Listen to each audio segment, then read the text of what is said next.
using their animal rights in the RA zone, and they need the loss standards of this. Are there already 3 homes there? I couldn't remember if there were 2 or 3. Yes. So nothing, no land use changes, nothing's being done there. I know when I met with Barry Finn, she said he was planning on doing a home behind the bigger square of RA, but is that not, because he couldn't do it on A11, right? He still could have on the A11, he still could, Okay. even after the zone change. Okay. He permitted use. Okay. Okay. He permitted. All right, any other questions for Aaron? So does this is the same property we were looking at earlier, or is this a different? So this, you saw this before when they were looking for a amendment to the A1 zone. So does this solve the problem in your? This is kind of a first step to that. You'll see another one come through later on to try to get to where they want to be when they're advancing their proposal concept. But this has nothing to do with that. Okay. Yeah, it was kind of a multi-pronged thing. So they wanted to get the little residential area carved out for them and their kids, so it would be separate from that.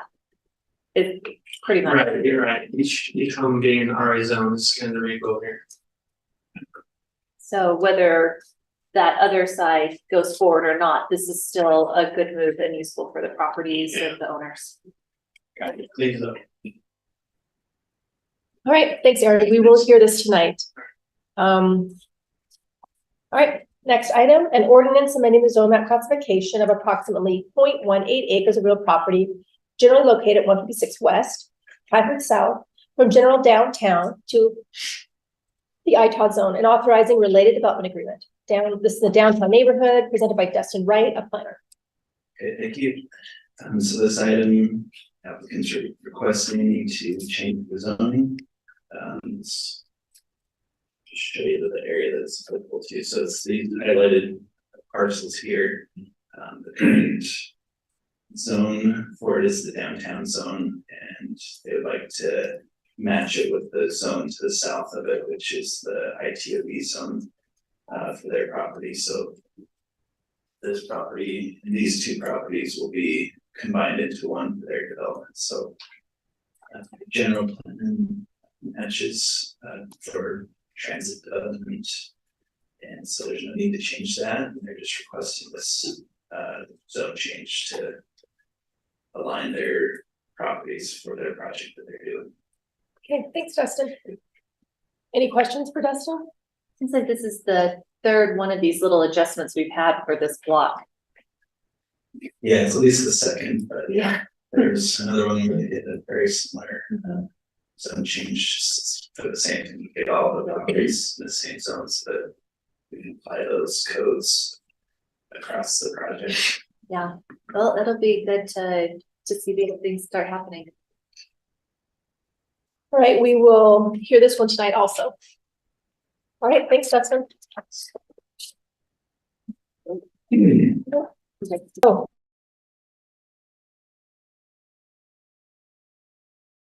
The ITOD zone. This is another citywide application, again, planner.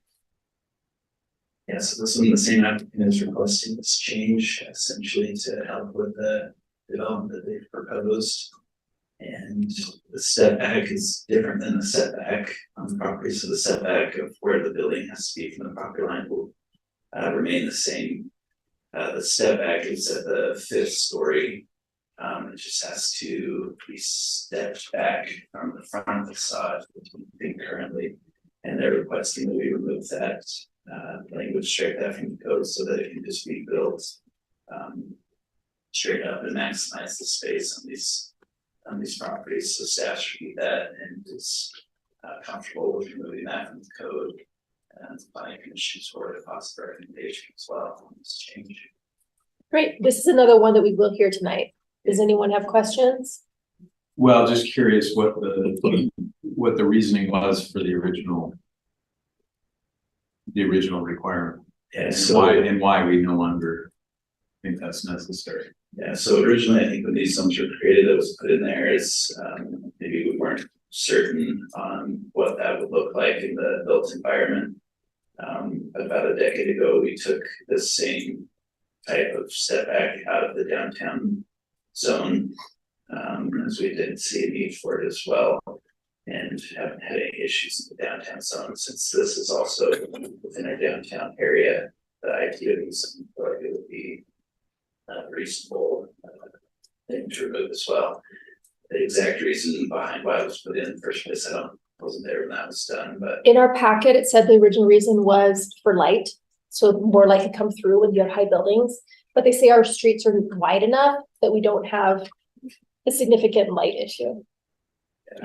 so an area where we did keep it downtown was on Center Street in the historic district, so a section of our downtown zone still kept a step back requirement because it did make sense to, not necessarily for street light or sunlight to get down to the street, but to allow for protecting the historic fabric of those older buildings that are about 2 or 3 stories in height. So that's where we kept a step back of the rest of the downtown zone. That helps, thanks. All right, thanks, Justin. Okay, next, a discussion regarding accessory dwelling units or ADUs and a 12-month follow-up report. And it's be presented by Maria Daly, our policy analyst and development services staff.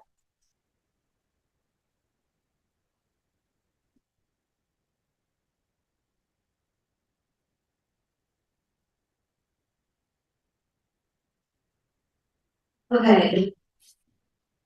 So yes, this is our 12-month update. So if you remember October,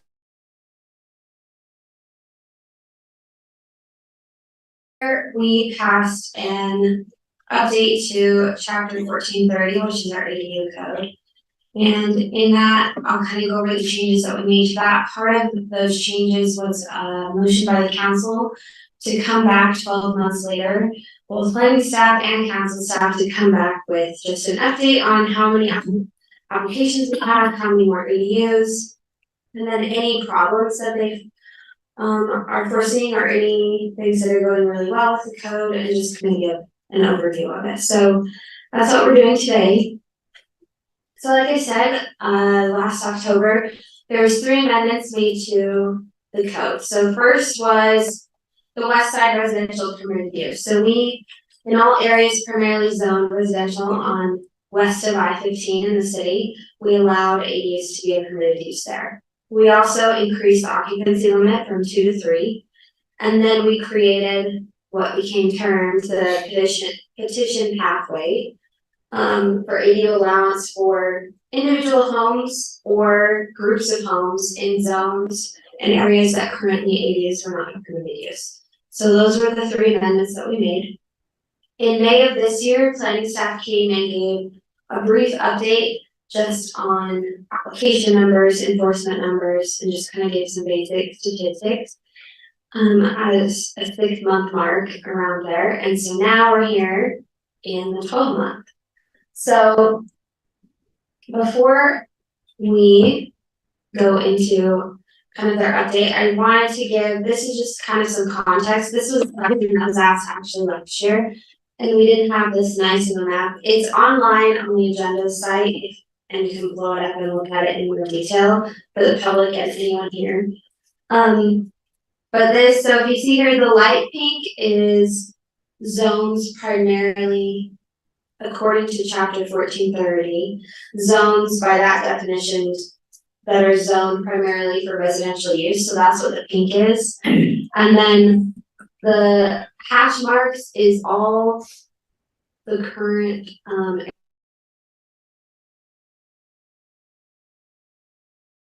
just like a single home or just like 2 homes that have had either a zone change before the pathways or have now been permitted through the pathways. And then the red outlines is where those 2 overlap. So about 48%, it's probably a little bit higher, it's probably closer to like 49.5%. Because Grace in GIS and I didn't quite get everything captured, but we almost did. So around 50% of all areas zoned primarily for residential use. Also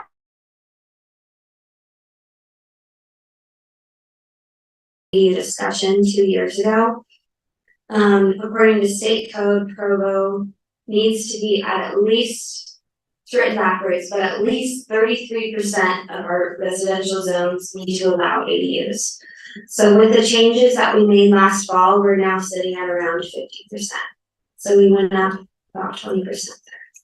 So that just gives some context and kind of where you can see where ADUs are. Okay, now I'm gonna turn the time over to development staff and they're gonna go over the report that they have put together.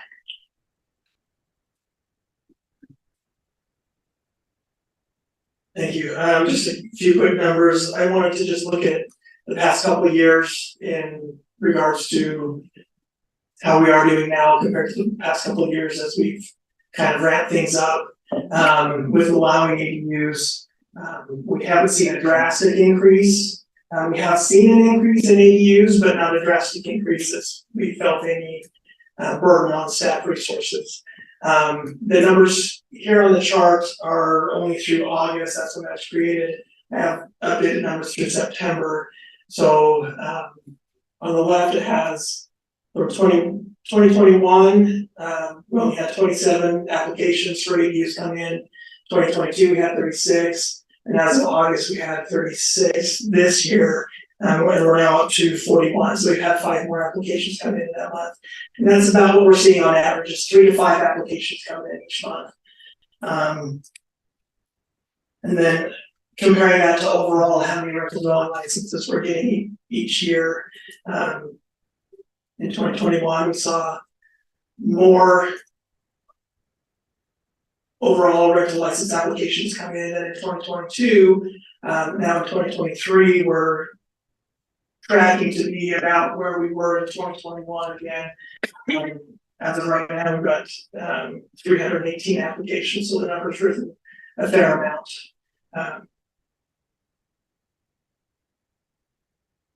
And then just to break down where those ADUs are throughout the city, either strictly on the west side of I-15 where we recently opened up completely, on the east side where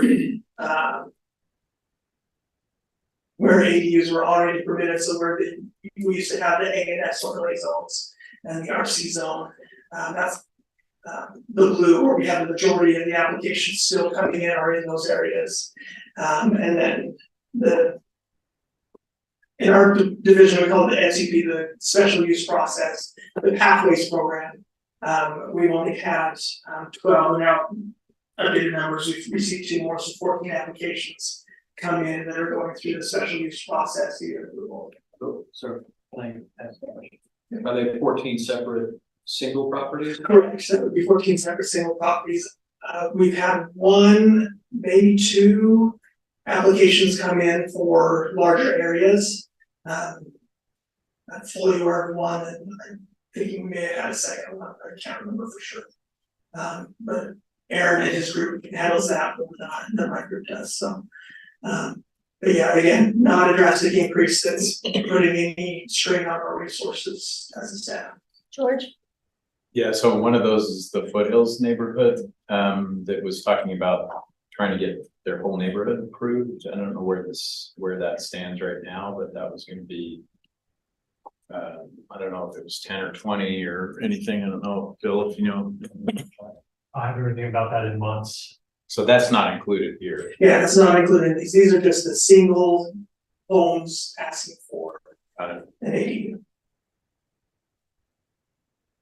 So that's all I have regarding numbers. Any other questions? So would you anticipate when you say 3 to 5 a month, that's the whole pie, right? Correct. So we might have in the gray special use area, we might have what, 5 more for the rest of this year? I guess it's hard to know exactly, but yeah, but if we're tracking in that 3 to 5, yeah. I mean, so last month we got 2 new ones in the gray area, so now we're at 14 there. On the west side, we received 1 more, and then on the east side, where there have historically been allowed, we've only received 2 more additionally. So about the east side, is that an increase? Does that represent an increase? It looked like it did, right? You went from I'm just curious to know if ADUs in areas where they've historically been allowed, like my neighborhood in the trees.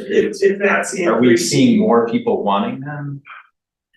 I just don't understand why they're So if we look back applying. at 2021, we had 27 throughout the entire year. Which would mean it was just in those areas that were that A and S overlay in the RC zone. And so looking at this year where we're at 22 in that same region, you know, we're tracking to hit a little bit higher than that, but not. So, and does that represent a property that's never had one before and is now opting in? Or is this somebody who's maybe the ownership of the house is changed and they have to reapply? It happens both, so these are just ADU applications that have come in this year, whether they've been approved previously or it's a new owner applying for their license for their ADU. So I guess I'm just wondering if you have any sense of maybe that maybe enough data to just know if we're actually seeing in those areas that the demand is rising, even where it's already allowed. Yeah, I can definitely look into that and report back to you. That would be helpful.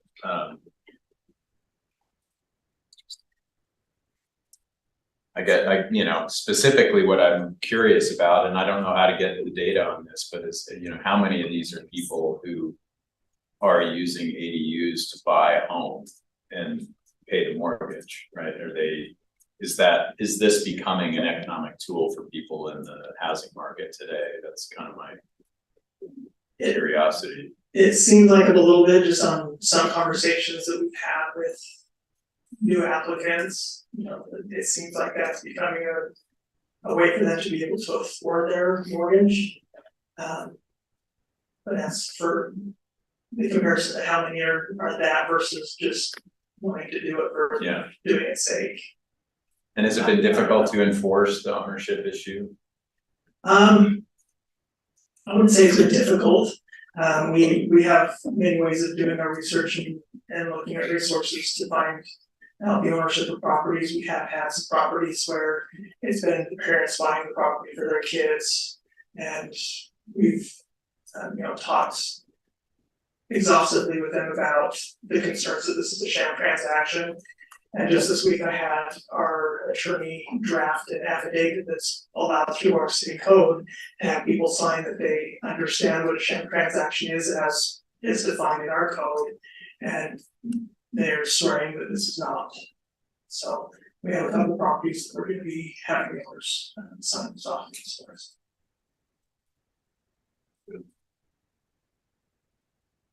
Is that affidavit then recorded? There isn't anything in the code that requires it to be recorded, so I don't. Just curious. Yeah, we would just keep it on file with the application. Yeah. With that ADU application. And then do you have them tagged for just follow up to make sure as an enforcement matter that they are complying? That would definitely be something we should be doing and to make sure that, it'd be definitely in the back of my head. There's a couple of properties I already have in my hand that for various reasons I have my people go out and double check again just to make sure. But yeah, these would be properties that will be added to that list.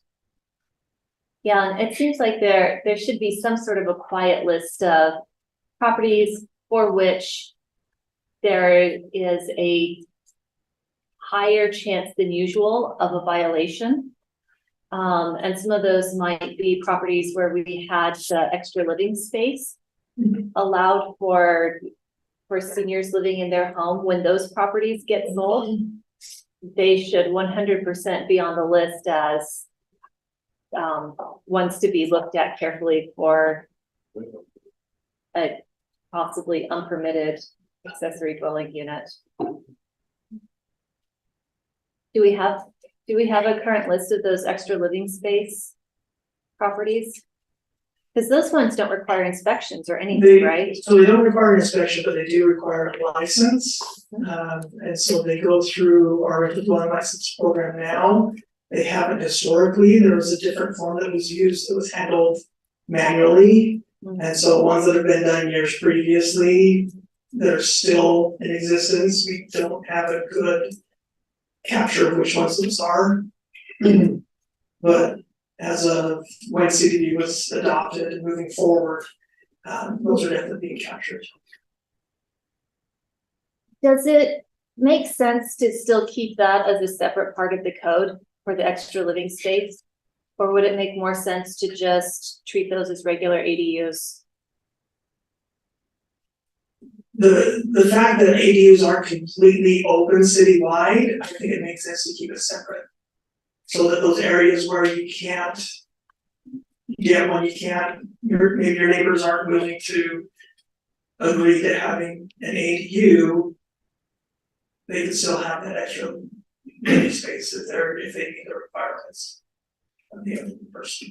Yeah, it's just one thing that I'm concerned about on that is the lack of any kind of inspection that you would have for that property.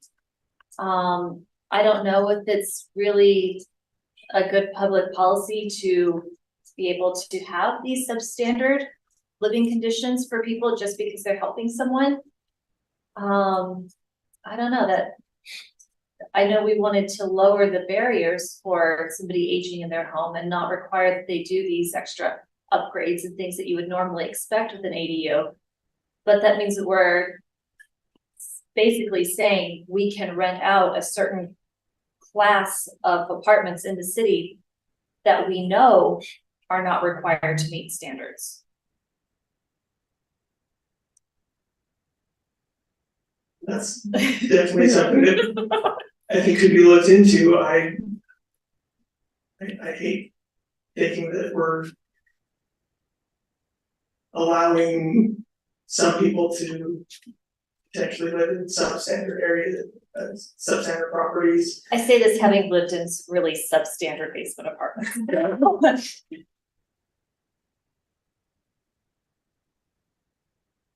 Shipley? Two questions. One is, have you gotten feedback?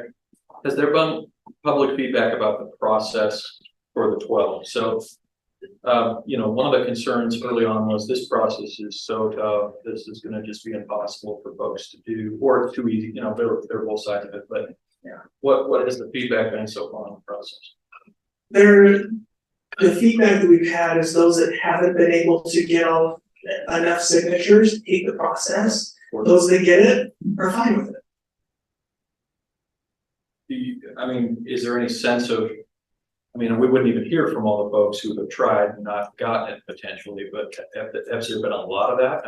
I don't have any sense, because I'm not getting complaints to me personally or to the council email of folks who have tried to get ADU approval and not been able to get it. Maybe one or two in the past year, but not. That's a lot where it's So there's not hundreds of people trying to do this and not able to do it. Right. Okay.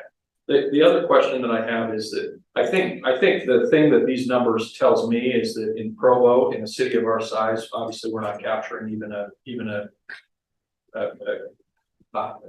I don't know even what percentage, but I don't think we're capturing even 10% of the folks who are,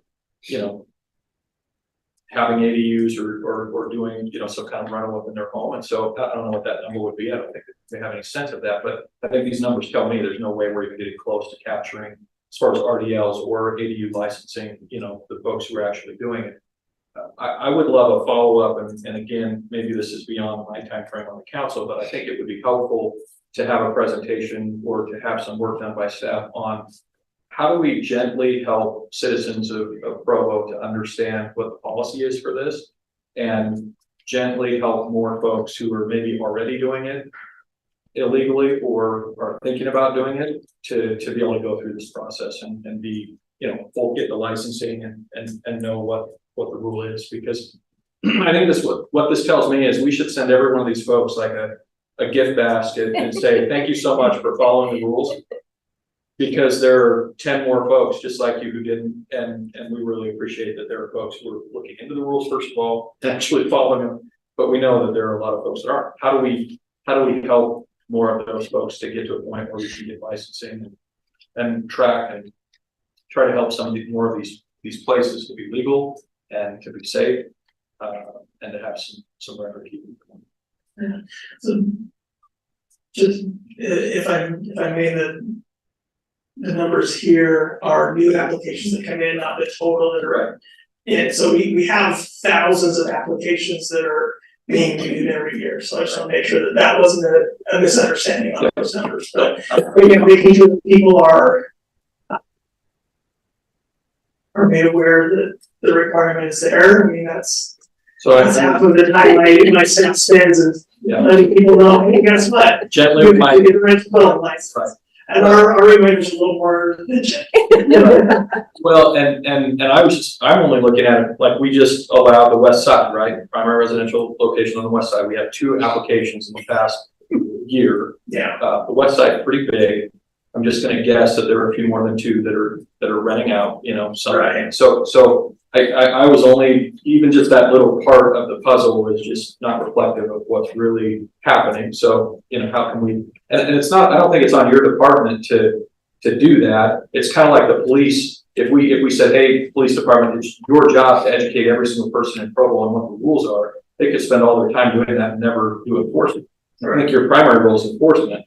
We need to look at the city as a city. How do we educate and how do we help your department, you know, with the education process? What if there's more we can do in that regard with the neighborhood program? Absolutely. Neighborhood program, newsletter, any channel that we have, I think we've got to try to just, again, gently educate. And part of it is like, if you're already doing this and you didn't know, and I think there's a lot of that happens in Provo. Somebody buys a house and it's already being rented out and they think, oh, that's just what I could do. You know, I did that when I first moved to Provo, not knowing that there were any rules associated with rental dwelling licenses. As soon as I found out, I'm like, I gotta sell this house. I had no idea. You know, but I think if there was and I legitimately, I don't mean gentle sarcastic. I mean, like, there are a lot of people who just need to say, look, there is a rule here. You do need to get a license. We realize that, you know, you might have been operating for quite a while under the assumption you can do whatever you want with your property. Here are just some easy steps to get through this process.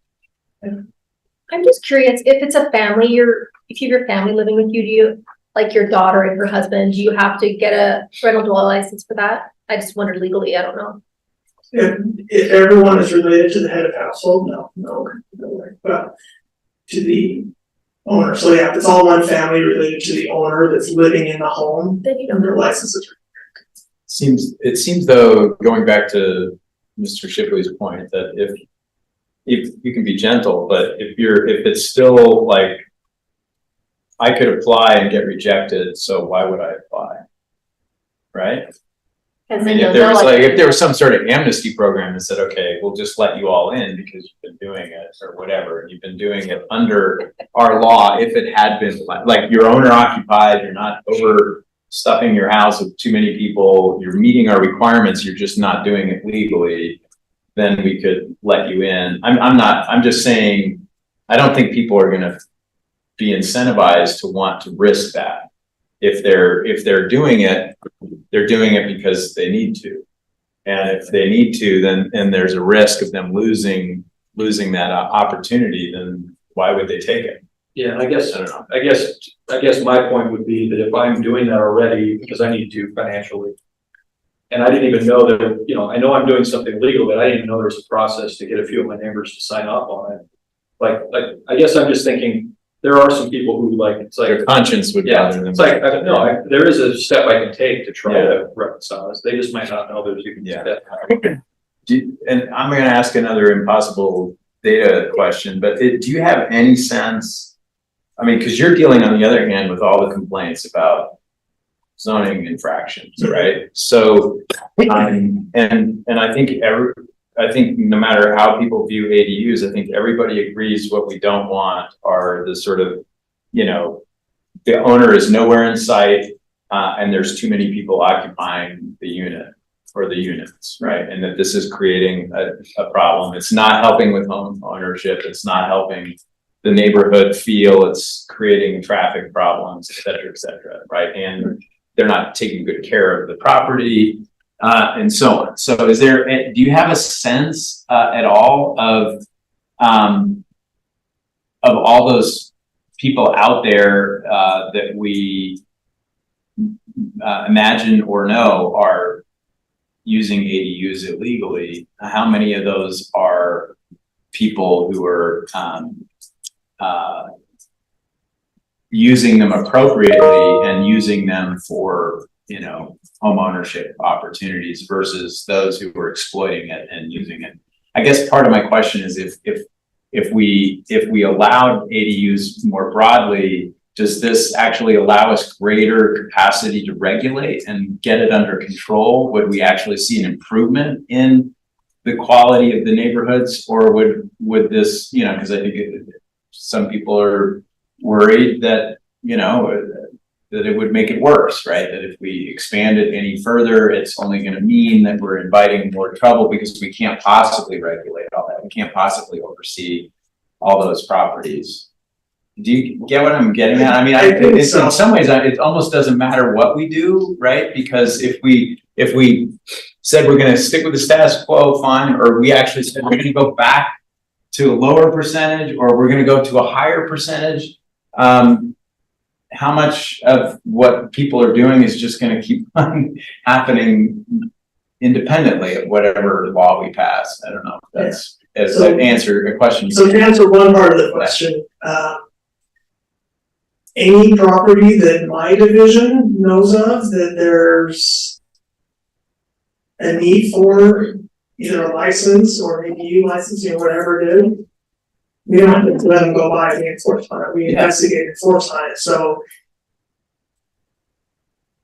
we strongly encourage anyone that knows of those things to let us know so that we can educate those specific property owners on what the laws are.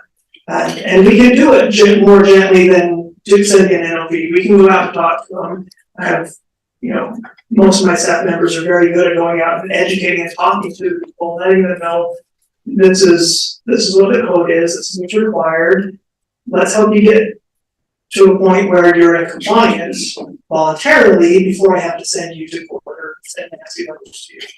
So we use both the county and the city to help people come into compliance. And so, but are you overwhelmed by complaints about like egregious violations? Or do you come into contact with scenarios like I'm saying, where they're already essentially, if they had applied, they would be following the law because they don't have excess, you know? I would say we get about a handful of both. A handful of ones that it's just a simple matter of fact that they just need to get their application in, we'll review it, everything's gonna look fine. They have maybe some minor tweaks that they need to do to the property itself, like make smoke detectors in or GSI outlets. But for all intents and purposes, they meet every requirement. We do get those. We also get the hard ones where people are really trying to skirt the law and trying to pull back information from us to get around certain requirements. And if we sense that that's going on, we continue to investigate and use our resources to find the information that they're trying to hide from us. Yeah.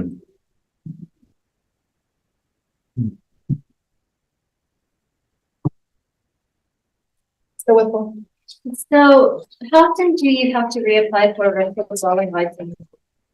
The rental dwelling license is renewed every year. Every year, Yeah. and for an ADU? It's a rental dwelling license as well, so it's renewed every year. So which is more of the renewal process is fairly automated through the system. And so I'm going to assume one of the questions coming is inspections on a more regular basis. well, If I'm off, then correct me. no, go for it. Because the process is automated through CityView, we could build into it a reminder every 3 years to do inspections. But that would require a significant increase in resources for staffing. Yeah. To be able to do that with everyone. Right, so if I build a little ADU, which I do not have, but I could, based on where I live, I would, before it's occupied, need to get an ADU permit, so apply for that, and a rental dwelling license. So I would do both of those things. So it's all handled. Let me sit back and ask, Would you be in an area that would require the special use process where you have to ask your neighbors? No, Then you just have to apply for the rental dwelling license as an ADU. as an License. ADU. Yeah, So you're not doing it's an stuff. accessory dwelling license. Yeah, Okay. The first thing is to apply for a building permit.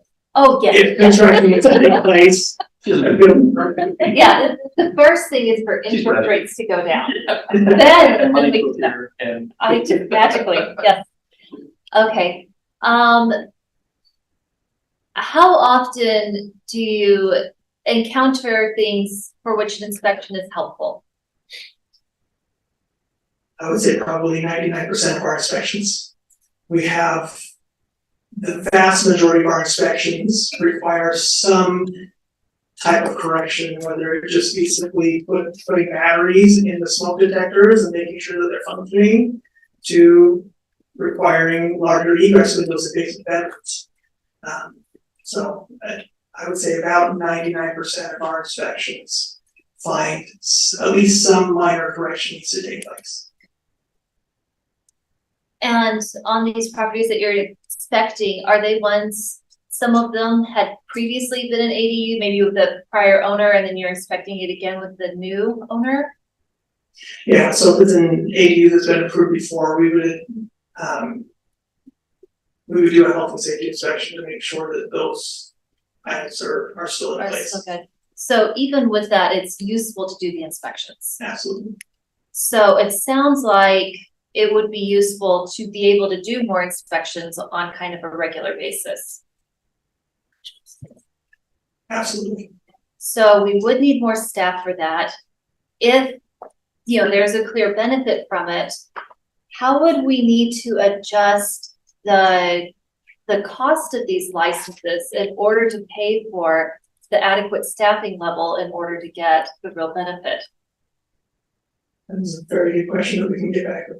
Yeah, Do you know what, don't we have that outstanding, looking at the pricing of the licenses? Let's just include that in it, that we, yeah, if we were to implement every 3 years an inspection, and make sure that that new license is covering the costs of that.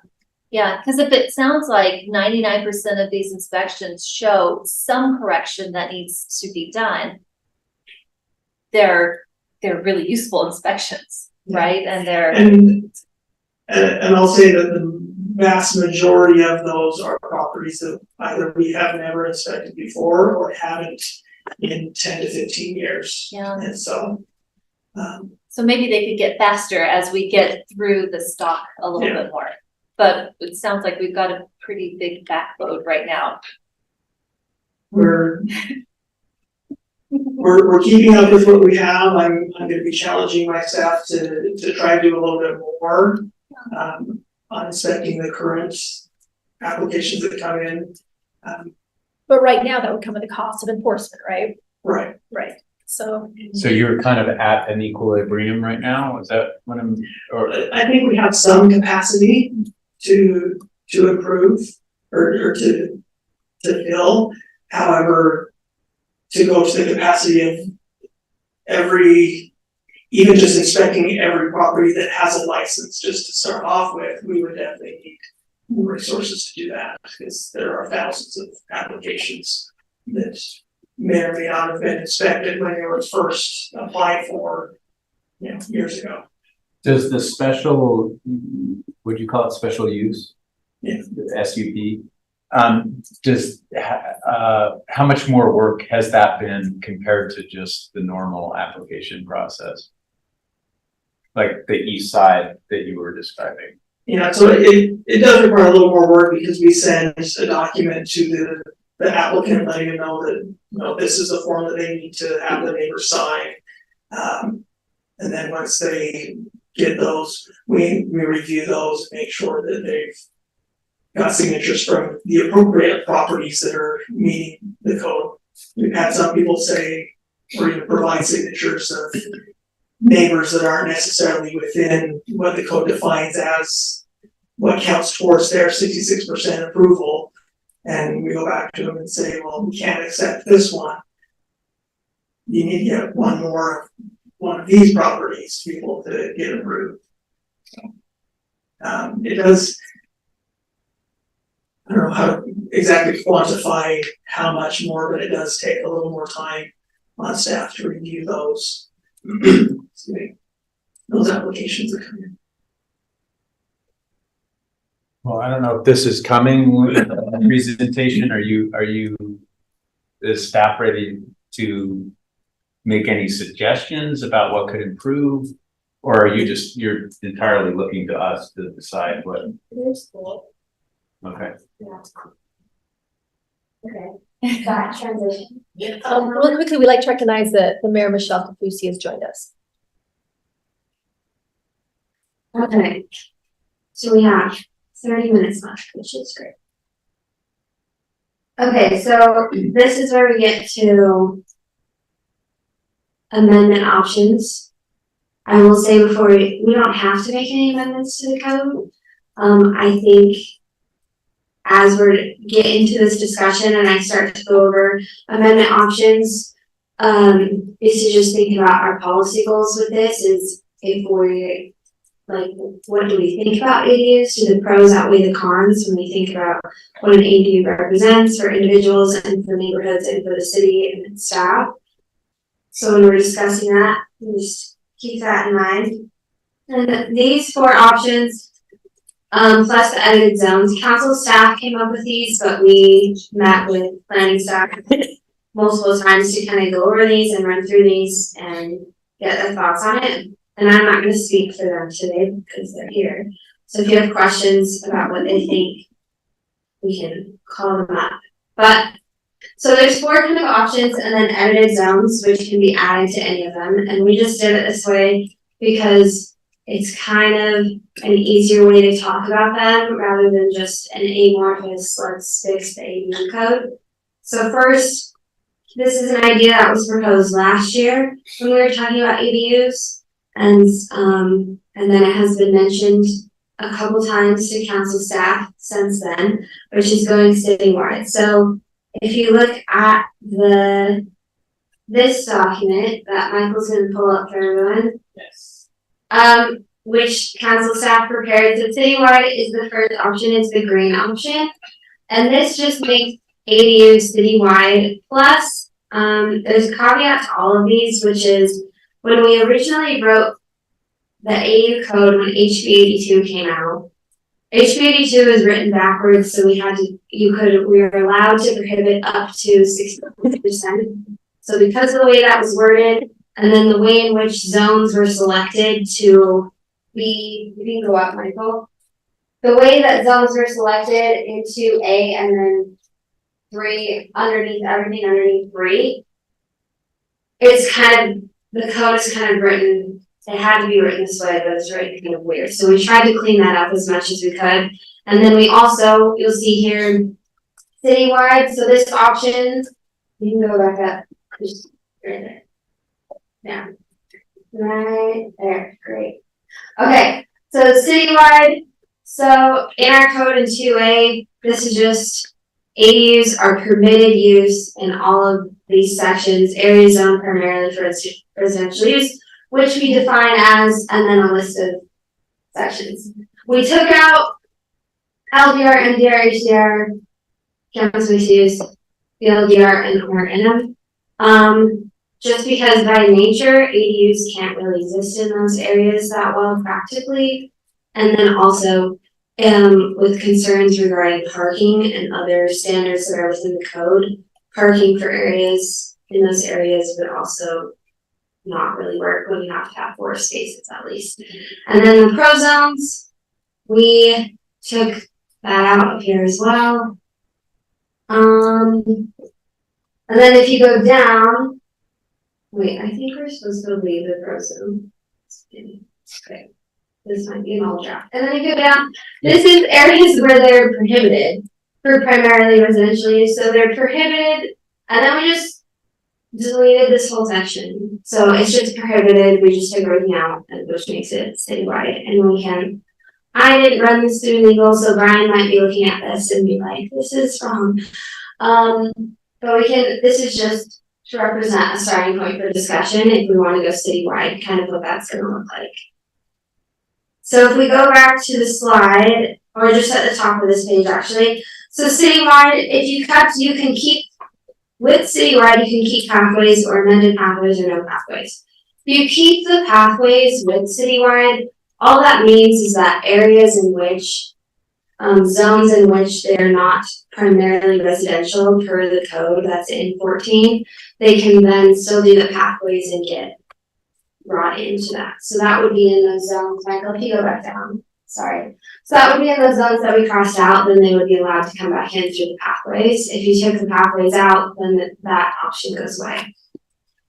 Amended pathways, which is an option, it just changes, so that's the yellow option. This just changes the 66% threshold to 50. This was a change because if someone has just two neighbors, given the definition that we have for immediate property owners, they would have to get both of them, and if one doesn't, then they can't at all. So it's just kind of, we can even change the definition of immediate property owners, but if you remember, that was a long discussion, but we can go back to that. But this is just an option we can do, is to change that down to 50% instead of 66. That was something we discussed as well last fall, is to set it at 66, and then if it's two owners or it's staff recommends something different, then we can maybe go to 50. So I just wanted to bring that back because that was something talked about. And then finally is just getting rid of the pathways section. So that would just be taking out pathways, and then it would just go back to, if your zone is allowed, you're allowed. And then you would have to just apply for rezones in order to have an ADU for your individual property. And then finally, edited zones. So this section, there's probably mistakes in this if you read it, because it's very complicated. The way it was written and the way we originally wrote this code was also very complicated and complex. And so this is just editing zones out where, like I said, practically there are some. So these pro zones I took out because I looked up all these pro zones and they're mostly condos or like small condos, like one bedroom, like they can't have an ADU there, but they were allowed in order to get us to the 33%. So we were complying with state code, but like really you couldn't have an ADU there. So it's just kind of cleaning that up, since we're over the 33%, to just clean up our code so it's not weird anymore. There's been some council discussion and some citizen feedback on some of the SDP zones. So Michael, if you go up right there. Yeah. So if you see that in 2A, so SDP zones 2 through 5, it is permitted. There's been some council discussion about kind of editing those out, and I talked about that with planning staff. And they have mentioned, and they can correct me if I'm wrong, but they have mentioned sending out letters to those landowners and just reminding them about ADUs and just Is that the Slate Canyon? Is that the Slate Canyon area? Yeah, so one of those is Slate Canyon, I think SDP 2, I believe. So anyway, this is just a starting point. I just edited zones where it seemed like the LDR and those are like townhomes, like ADUs aren't really permitted there or practical there, getting in parking requirements as well. So that's kind of where I just started at the very base level, but we can make motions to kind of change that if we want to include edited zones. But anyway, so this is where we kind of leave it up to you guys. I will say, I think as council staff, we were talking about if we had a recommendation from council staff about what we should do with ADUs. And it was hard for us to come up with them because we weren't sure about the exact policy goal and what we thought the goal of the council, the majority of the council, was to be, and whether that was see ADUs as a way to create and enable people to have affordable housing by supplementing income or getting into a home. So does that potential pro outweigh cons of potentially them not doing it legally? And then, but if they do legally, does that increase city staff resources? Do we have the resources for that? Does it increase traffic or just strain generally on resources, just the general impact on the city? And then kind of outweighing if citizens and the city are being harmed or benefited in any way by ADUs. And you could make an argument for the pathways or citywide or no pathways or not citywide on any of that. So we don't have an official recommendation from council staff, but we wanted to leave it up to you guys to kind of just coalesce around a certain idea. And if you don't have a motion or have an amendment today, that's fine, we can come back, but we just wanted to come back this 12-month mark and just kind of check in and see how things were going, and if there was any changes off the top of your head, or seeing all this information today and talking to development services that you wanted to research or make motions on. Quickly, is there anything Scott or Bill want to expand on after Malia's? That's good. Okay. Recommendation? Thanks, Malia. Maybe I have a question for them, if that's okay. Just in terms of, are any of those scenarios, like, do they create staffing nightmares for you? I don't think so. No. Do any of them give you happy dreams? Well, again, going back to the discussion you just had over Bill, earlier, to me, Sorry. And that microphone's on, it just doesn't sound like it's just going straight. Yeah, so you're good. to me, as much as we can lower barriers, encourages people to comply, right? And the more that we have people complying, the more inspections we can do, probably the better off that is.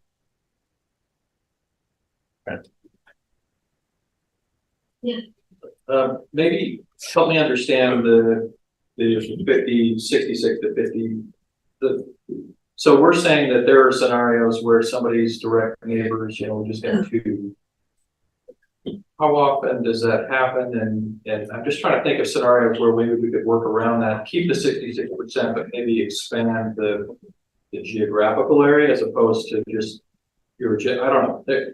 I'm trying to think, is there a workaround to keep it still at the majority of your neighbors need to approve this, but maybe just expand the geography that we're looking at or something like that to encompass a few more neighbors if we need to, for somebody who for some reason only has one or two adjacent neighbors. Or you could also have a specific carve out where, it makes the paragraph more complicated, but you could say it's 66% unless there's less than 3 neighbors, and then there's a different threshold. It's less than. That's what I was thinking. I was just gonna say that for actual applications that have come in, we've only had, less than a handful that have not been able to meet the 66%. But the few that have not been able to have been very frustrated and upset about it. And so Because they only had 2 though? Or? It's not because they only had 2. They had enough, my recollection would be they had at least 5 to 7 neighbors that they could ask, and they just didn't have enough. And so overall throughout the city, I think it'd be a rare exception that you'll find the properties that only have 2 or 3 neighbors that would meet within that definition. The majority of them will have 5 to 10. Yeah, I think a carve out there was maybe smart if we are going to keep it, because I don't know if we want to punish someone because I only have 2 neighbors, and so therefore I'm out of luck. If I have 10, then I don't know. It just doesn't seem proportionally. Yeah. There. Flip side is if you only have 2 neighbors and you're a bad neighbor, you only have to get 1. Right. I'm looking at it from that side too. It's like, I don't know if that's right either. Also fair. What I don't like about this is that makes it more difficult for someone who's new to the area to get that because they don't know their neighbors as well. But somebody who's been there for a long time is more likely to do it. That really bothers me. And not only, this is, I guess, a little bit personal, but I was actually thinking about sending an email to the council members, not as an advocacy piece, but just because I thought it was illustrative, because I've been looking for a house for the last 2 months.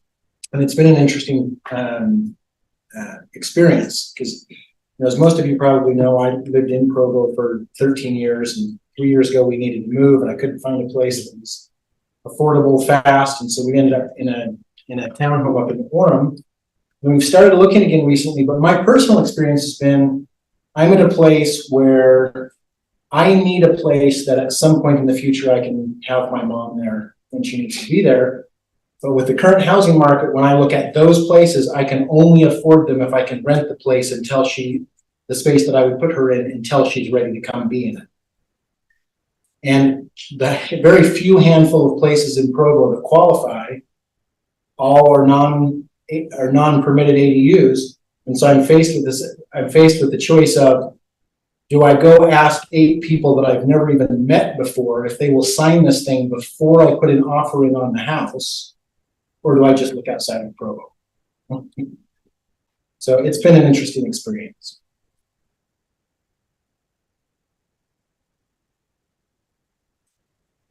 We're missing 3.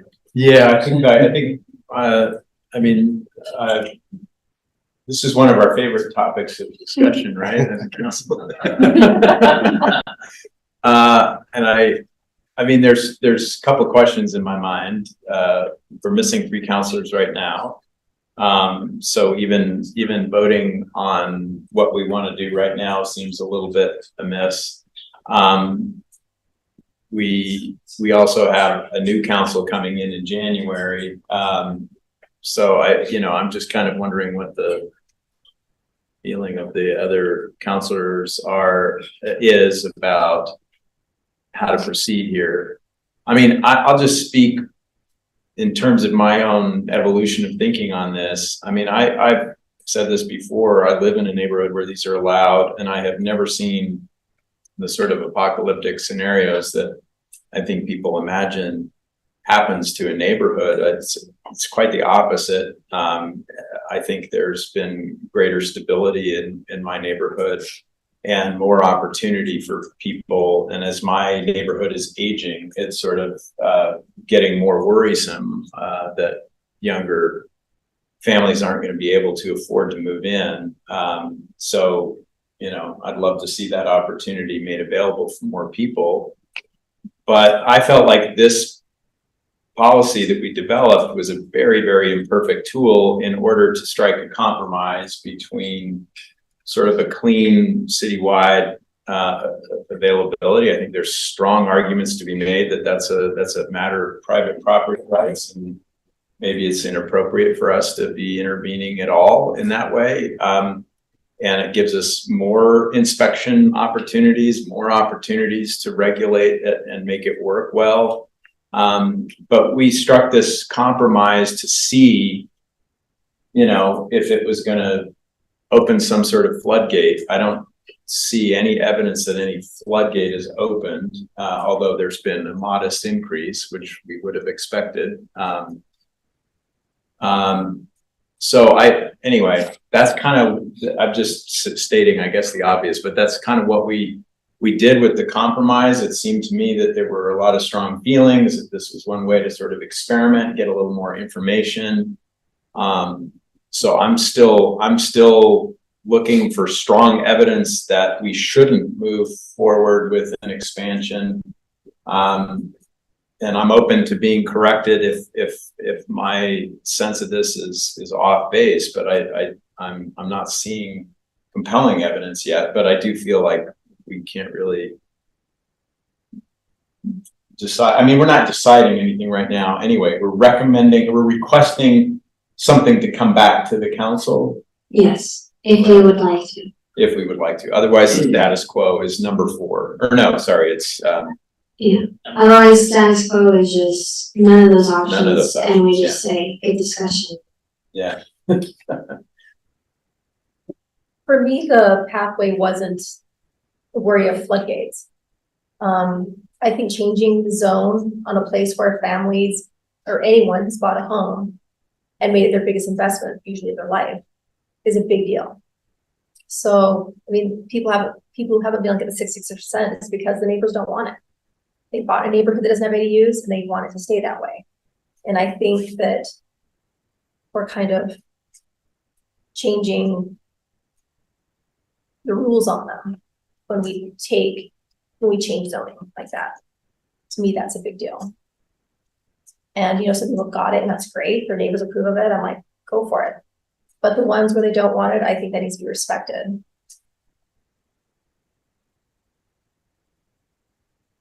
So generally, I agree with your sentiments. I think the challenge that we have at this point is even if we had 4 councilors that would vote for the citywide, you know, just to make a quick break in that direction at this point. I think then after the new year, they might reverse course and that would be more frustrating to the average citizen to have that happen. You know, I just don't think that's good policy at this point prior to the change. Having said that, I think I've been pretty clear all along. I prefer it to be citywide. I think there were 4 of us that did prefer it to be citywide when we voted for this. But I think we thought, well, in deference to the folks who are very nervous, you know, that this is going to cause all kinds of problems across the city, you know, I think I even referred to it, probably shouldn't have, you know, the west side is kind of the guinea pig area, right? I'm sure they can hear that, but again, my just perspective at this point is a year later, like it didn't create this apocalyptic event that some people thought it would. Having said that, you know, a year later, I mean, it's pretty quick, and then people will come back now and say, well, we weren't worried it was going to happen overnight. We were just worried it was going to happen, and that's fair. You know, it doesn't have to be that fast.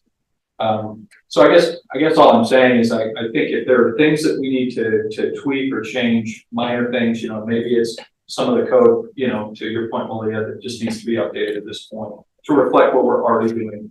I'm supportive of that, and I would make a motion to accomplish any of the cleanup that needs to happen, but stays consistent with the idea that we're still on this approach of compromise, you know, on this issue, and then allow for a new council to address more significant changes.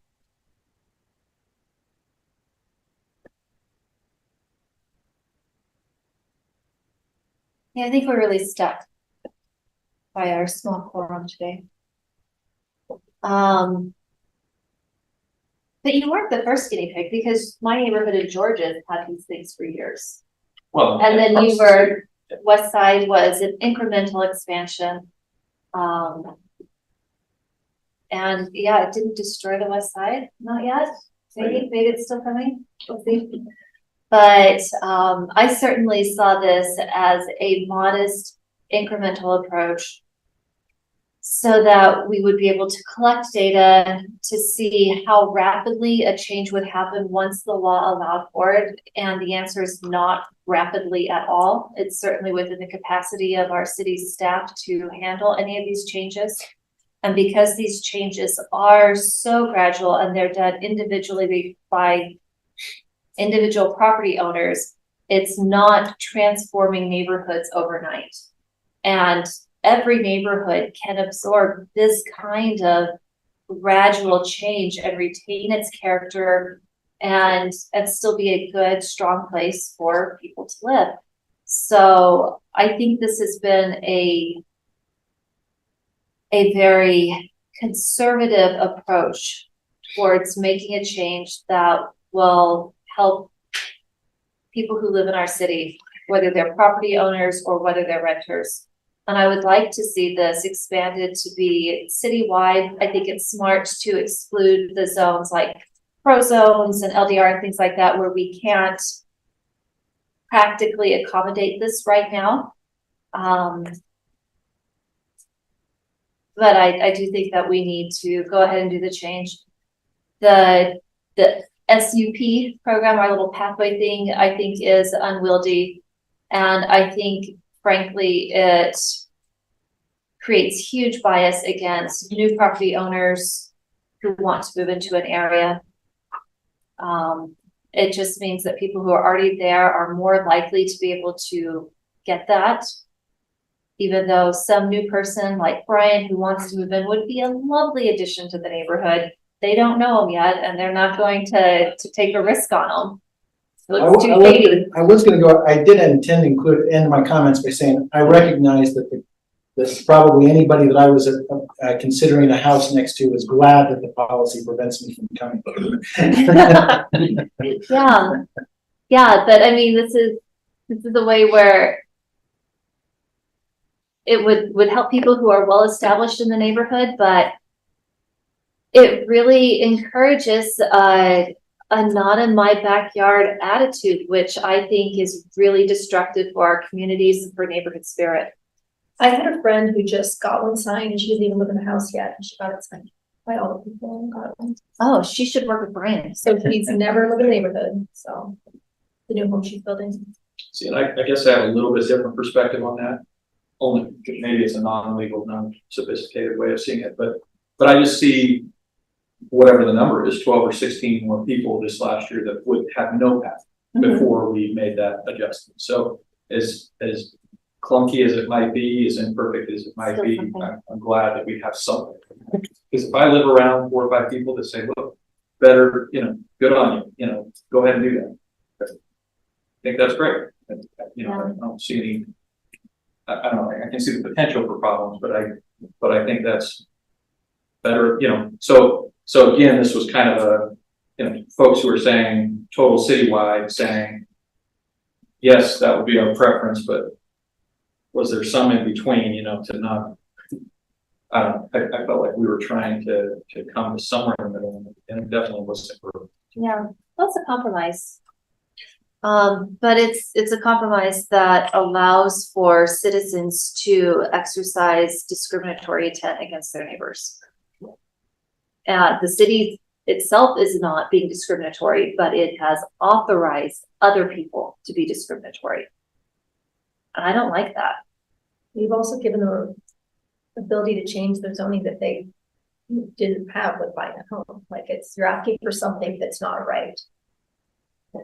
Well, we haven't made it easier for neighborhoods like we used to, right? I mean, this goes to the foothills neighborhood question. We used to say that a neighborhood could opt in as a neighborhood, but now we don't have that option. And so if a neighborhood wants to do this, they still have to go around and gather all the signatures and they've run into this sort of weird problem in the foothills neighborhood where they're asking an entirely neighboring neighborhood if they're going to permit this, right? Is that kind of what's been happening? I thought there was sort of some southern edge of where they wanted it, where they were. I apologize, I don't know the details of that application. But my understanding is, so you've got the area that wants to have it included. It'd be every adjoining property to that entire area would be included in potential 66%. And so it may be somebody in a completely different neighborhood. But that's not the only way to do that, because they could just come in and file a text amendment asking for the entire area. Right, there is still that option. It's just a question. There is that option. That option is still there. It's a more expensive option, which is why the pathway for the large area was They've got to created. file a text amendment with the city to come through planning commission and council. Right, yeah, okay. And how much does that cost? It's $1,000 plus the noticing fee is $60. Yeah. Versus I think the $500 for the pathway. Do you remember that? I don't remember the fee for that. We can look it up. Yeah. I will say we are at time. So if there's Real quick, Councilman, I feel like I've heard 2 motions that kind of were talked about or around. No, I moved to do code cleanup. Okay. That's it. All right. Well, I'll second his cleanup move. I don't know what code cleanup means. So I've got, let me see if this captures what you're asking for, Councilor Shipley. So a motion to direct council staff to come back to a council work meeting. And this is where I'm going to take some liberties after the first of the year, with proposed cleanup language to Title 14.30 to remove zones where ADUs are currently permitted, but realistically cannot be supported, and to continue this discussion with the new council. So That doesn't have to wait until after New Year. yeah, Okay, a little bit code before. cleanup is just whenever we get to it. Yeah, in fact, I'd rather not. I think what Mr. Shipley said about the new council coming in, the bigger questions about expansion and or retraction, I think have to be discussed with the new council. I think that's the fair thing we'll do, right? Because it's actually part of several candidates' campaigns. And so, you know, the voice of the citizens will presumably be weighing in on that to some degree, although they're running lots of things, I guess. But so I think that's gracious. I think that's generous. And we, anyway, so I think we should do the code cleanup before. And let me just clarify, the code cleanup at this point isn't clear to me that we should clean up the path language, because I don't know what that should No, be. just the zones that were included to get us to the 33 that in practical terms, Right. you can't really. So I have a question Yeah. about that. Yeah. So you've met with the development services and reviewed the map and done the math. To make sure that if those Yeah. zones are still in the denominator, Yeah, but not in the numerator, that Yeah. we're still over the 33%. with the west side in there, we're fine. Okay. Most of those zones that we'll be taking out are like 100%. So it's like, Sorry, this is gonna bug me because we're back at this map. I The top of, yeah, I know, you're looking What's at the going top of, it's just the, just a glitch with the mapping. yeah, That, we made it wet- really fast in like 45 minutes yesterday, so, There's also one area of, So if it's not, I mean, yeah, that would all be checked. yes. Yeah, no, so that's my motion. Just let's do the code cleanup now. So I I'll move to have that second at a that. council meeting. Yeah. Okay. oh, let's do a vote. Okay. George Hanley, Yes. Counselor Yes. Shipley, Counselor Whipple, Yes. Patrice McKay, yes. So that's unanimous on that motion, 4-0. All right, thanks, Malia. We will move on to a discussion. Councilor McKay, real quick, there was something you had said earlier, that I would feel better if it was memorialized in a motion as opposed to just kind of direction off the cuff of, coming back. I think, and what I think this was a request of the administration for development services and customer service in conjunction, since customer service administers those RDL licenses. So to come back to a council meeting with research regarding cost of the cost licensing would need to be increased to facilitate inspections every 3 years for And how many properties. FTEs you need. Yep. Yep, and to include the additional staff and resources needed to facilitate that. And that's something we're already looking at, so it's kind of be like adding those components to it. So we'll vote on that. Oh, do you do a second on that? I'll second. Thank you. George? Hanley, Yes. Shipley? Whipple? Yes. McKay, yes. All right. Do we also need to set a time to come back and revisit this in the new year after we get new counselors on board? You can do that, yes. If not, then it'll have to be either leadership can just put it on the agenda in the new year, or it'll be submitted as a new issue tracker item in the new year. So if we don't make a motion today to do that, it'll have to do one of those 2 ways. How much time do you think we should give them before we jump on it? I don't know. Let's just wait. Let's just see how that plays out. I think it would be good, maybe if we review this again though in May, so that we're doing this every 6 month thing. Right, because we did May, October, and then see it again in May, so that's 1.5 years. Yep. Is that a motion? I move that we have this party again in May with new attendees. And some the same. I'll second that. All right, we'll do a vote. Counselor Hanley, Yes. Counselor Shipley, Yes, only with the weekends. Counselor Oh, come on, you can come back. Yes. McKay, yes. We'll invite you. I appreciate that. All right, we're gonna take a break until 1:30. Okay. Want to be sure. We can leave it.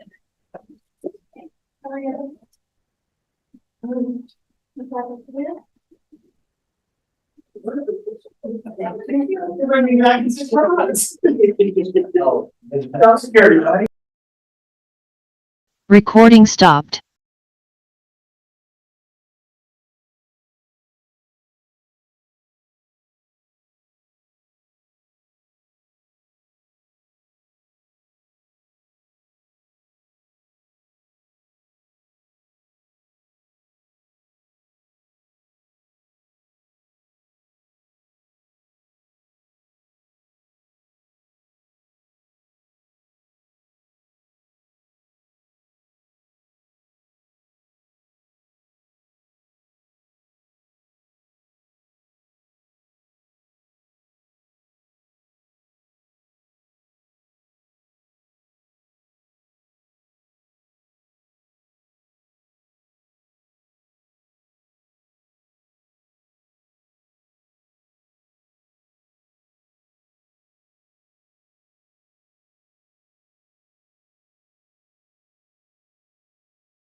And I'm just like, No, it's time, George. Yeah. It's, Or just put like individual clock and get them. and you'll get there. It's just a year, right, Bill? Yeah. That was all the time. Just plan on a year of just slow progression and then you'll get them.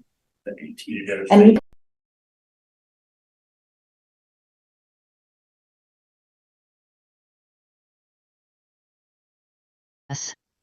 That's I love it a lot. I got it. All right, we're gonna get started. The next will be discussion regarding short-term rental properties in Provo. And this will be presented by Malia Daly, our policy analyst. Okay. Here we go, everyone. More rentals, but different. Okay, so this is a follow-up to our work meeting back in September, we'll say, I think. So this was in that work meeting. Oh, before we get into it, I just included this slide just to kind of like context of where we're at.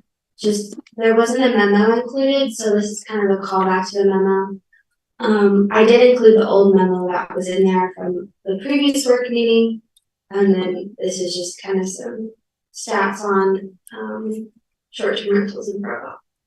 Anyway, it was September 5th work meeting. There's 3 motions that were made, so we're gonna go over those today and come back to you with some more information and recommendation. So the first motion was recommendations for a short-term rental license that is separate from an RDL license. Currently in our code in chapter 6, short-term rental license is written into the same section as RDLs. Motion 2 was a motion requiring short-term rental companies, so VRBO and Airbnb and others, to verify the existence of a license, which we would need to create in order to process credit card payments. Yes.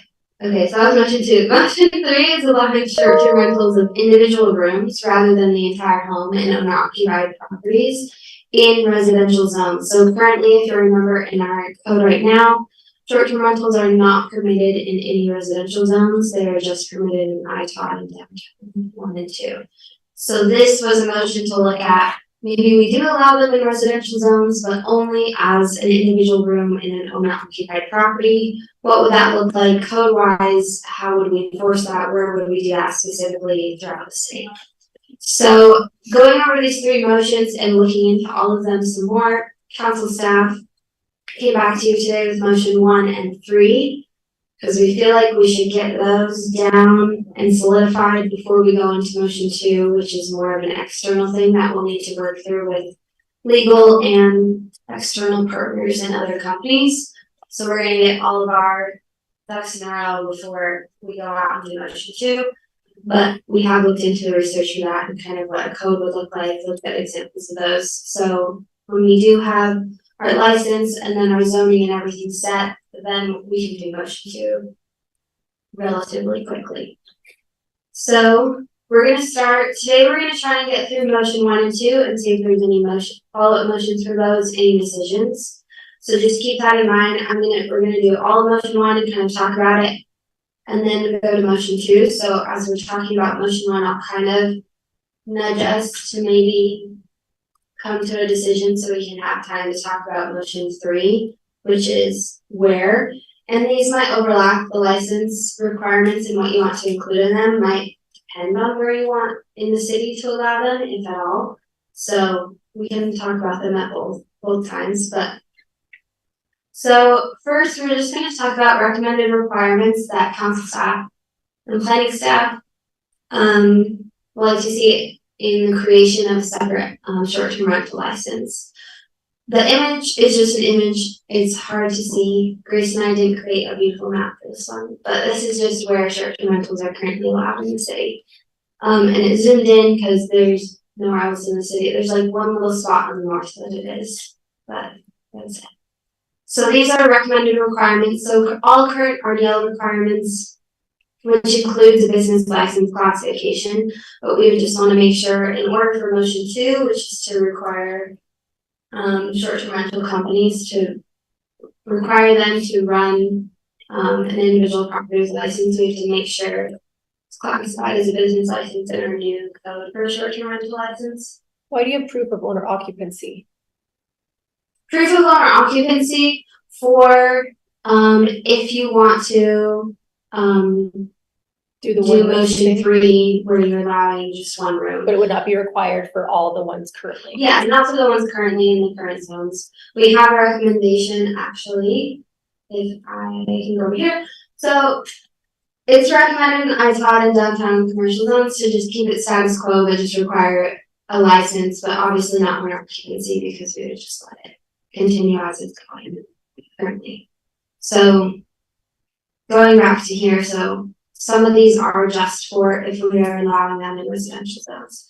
Occupancy limits, again, you can do that currently in the ITOD and downtown zone, that's not recommended, we just let it be how it is currently. But if we are going to do it in residential zones, that's something maybe we want to look at. To limit, especially if it's just gonna be for one room, that the practical nature of just running out one room might be a limit on that anyway, but you can include that in the license as well. And then state sales tax registration, this just helps to capture sales tax for the properties. Here's some other license requirements. If you saw in the packet, there was a lot of supporting documents included. Just includes short-term rental application, license standards, and code for communities around Utah. I tried to include communities that were like us and not really like our city or St. George, but more like Lehigh or Sandy or North Salt Lake or Bountiful. That are more of our size and have around the same number of short-term rentals, because if you remember, although we are a college town, we have about the same number as these other towns. We just don't have as many as say St. George or City did. So these are kind of some other license requirements that council staff we pulled out as we saw in other cities that we wanted to talk to today and see if there's what, if anything, you would like us to include. So currently, to draft a license, we're just thinking about this basic, these are what we would include in a license requirement, but we can add in more, such as if you want to talk about the total limited in the area, that would just be part of the code for short-term rentals, parking requirements, if it's on-street or off-street, or the minimum number of spaces, how often you have to renew the license. In some cities, it's every 2 years, other cities, it's every year. A site or building plan approval, proof of insurance, and contact information. Innkeeper's tax, talked about this in our work meeting in September. This is the tax that Provo City has in their code for hotels and bed and breakfasts, where the state allows us to gather an additional tax for hotels and things like that. So currently STRs are not paying that. No, but we can add that into our code. It wouldn't be part of the same, we would just add it in as a list of things that are included in innkeeper's tax that we collect on. Considering how minimally we allow them as it is, I don't see a need for like cap of number for that. I like the other stuff. Okay. Well, I guess the idea is if we were allowing like renting out a room in residential areas, would we want to put caps for the number of those in like each neighborhood or something like that, so you don't have a neighborhood that's suddenly renting out a ton? I think that's why it's on there for us to remember to talk about it. But if we're not expanding, then no. Alright. Keep going. Okay. Motion 3, which is the single room. So this is allowing short-term rentals of individual rooms and for owner-occupied properties. And the context for this motion was that short-term rentals can help supplement income and allow people to either stay in their home or get into a home. Again, we already talked about this, is status staff, we recommend just status quo for I-town and downtown commercial zones. And then owner occupied, listening back to the meeting, there was no consensus on if where council wanted this to be or if there's a citywide. It was just, hey, look into this and what do you think? Talking to development services, citywide is not recommended, but also doing it by zone, we're not sure where the lines would be drawn on. This zone would be good, this zone would be bad. So again, this is why we came back to you, because it's just kind of a policy decision at this point. There's not hard and fast data to help you say this is a clear and obvious choice here. Looking at other cities, so looking at, like I said, I looked at Sandy and Lehigh, Bountiful, North Salt Lake. They do it very different. So Sandy does it by neighborhood in a very convoluted, complicated, in my opinion, way of doing it. I would not recommend us doing that. Lehigh does it by zone, but they're pretty fluid in where they allow it. Same with North Salt Lake and Bountiful. So it's just, it changes drastically. I didn't look at cities that have a massive proliferation of short-term rentals because that's just not the same as us. Do we have any sense of how much demand there is for one bed rentals in a city like Provo? I don't have that sense. I mean, there are a lot of cities where they'll take if you've got a floor in a garage, they'll sleep there for a night, but I just don't have a sense for Provo. Yeah, so right now Provo has, I'll go back to the beginning here. So I checked again yesterday and it's the same, like there was like 360 something active listings. The majority, and by majority I mean about 80%, are entire home rentals. So there's a contingent though, it's not like. Yeah. And something like an ADU is considered an entire home rental for the purposes of listing on the website. Yes. Yeah. It's separate entrance. Because it's separate entrance, separate, Right. yeah. Oh, that was, okay, that was one of my questions. So, because it feels to me like, why would we want to go farther ahead on STRs than we are on ADUs, right? I mean, these are rooms that would be changing hands every weekend in theory, right? So from one weekend to the next, how do you know that the occupants are going to be, following the rules and so on? Anyways, it just seems like this is a secondary priority than if we're looking to help people stay in homes. I feel like ADUs are the way to go rather than short-term rentals. Yeah, my thought on it is if you've got an ADU, you should be allowed to use it as a short-term rental so that maybe that can help you. Well, first off, it is a pain in the tail to run a short-term rental on Airbnb or something. It takes a lot of work, but I would want it to be an owner-occupied type of situation where they're right there, because that way you could rent it to your student family or whatever it is for the 9 months, and when they go off for the summer to do their internship, you could use that as a short-term rental for that little period of time and then go back. I like that kind of flexibility, and I think that would be useful. But I understand that maybe not everybody agrees with that. Well, it's not that I would agree with what you just painted as a scenario, that that's reasonable, but it also means that you could have that same property. I mean, I don't know what kind of property would have that kind of demand, but theoretically that could happen every weekend, is what I'm saying. Yeah. But I'd be fine with having short-term rentals as long as they're owner occupied. Well, we had that conversation earlier. I'm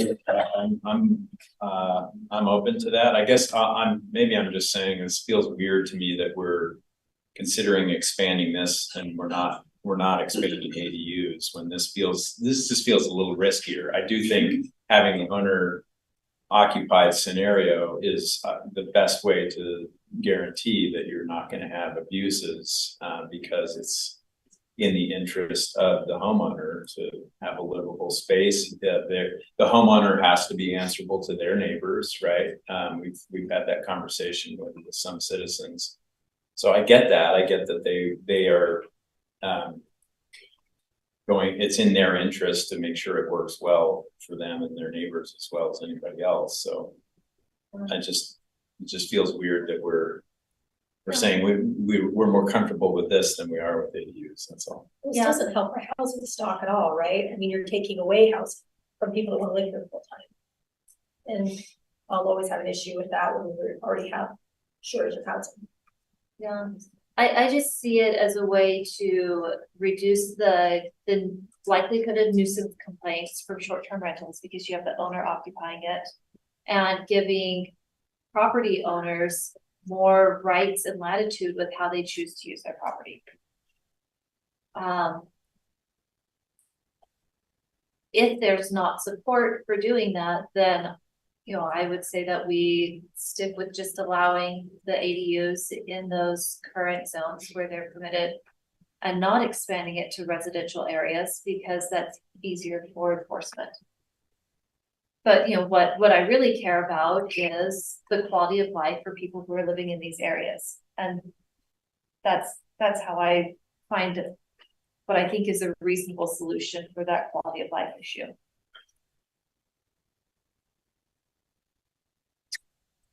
Again, we've only got 4 of us here, right? Yeah, so given that there's 4 of you, is there any motion, do we think, on moving anything forward of expanding it for owner occupied in residential areas?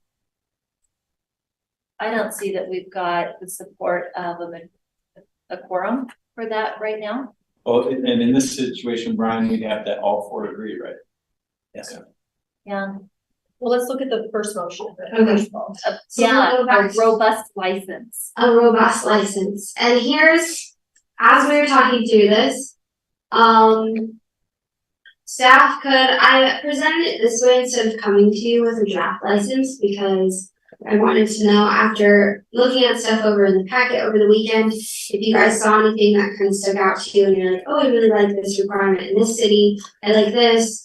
This helps mitigate an issue that I'm thinking about that we might want to include, something like that. If we don't have anything specific like that, I think I've had talks with Scott and on his concerns as far as enforcement for short-term rentals and concerns that he's had.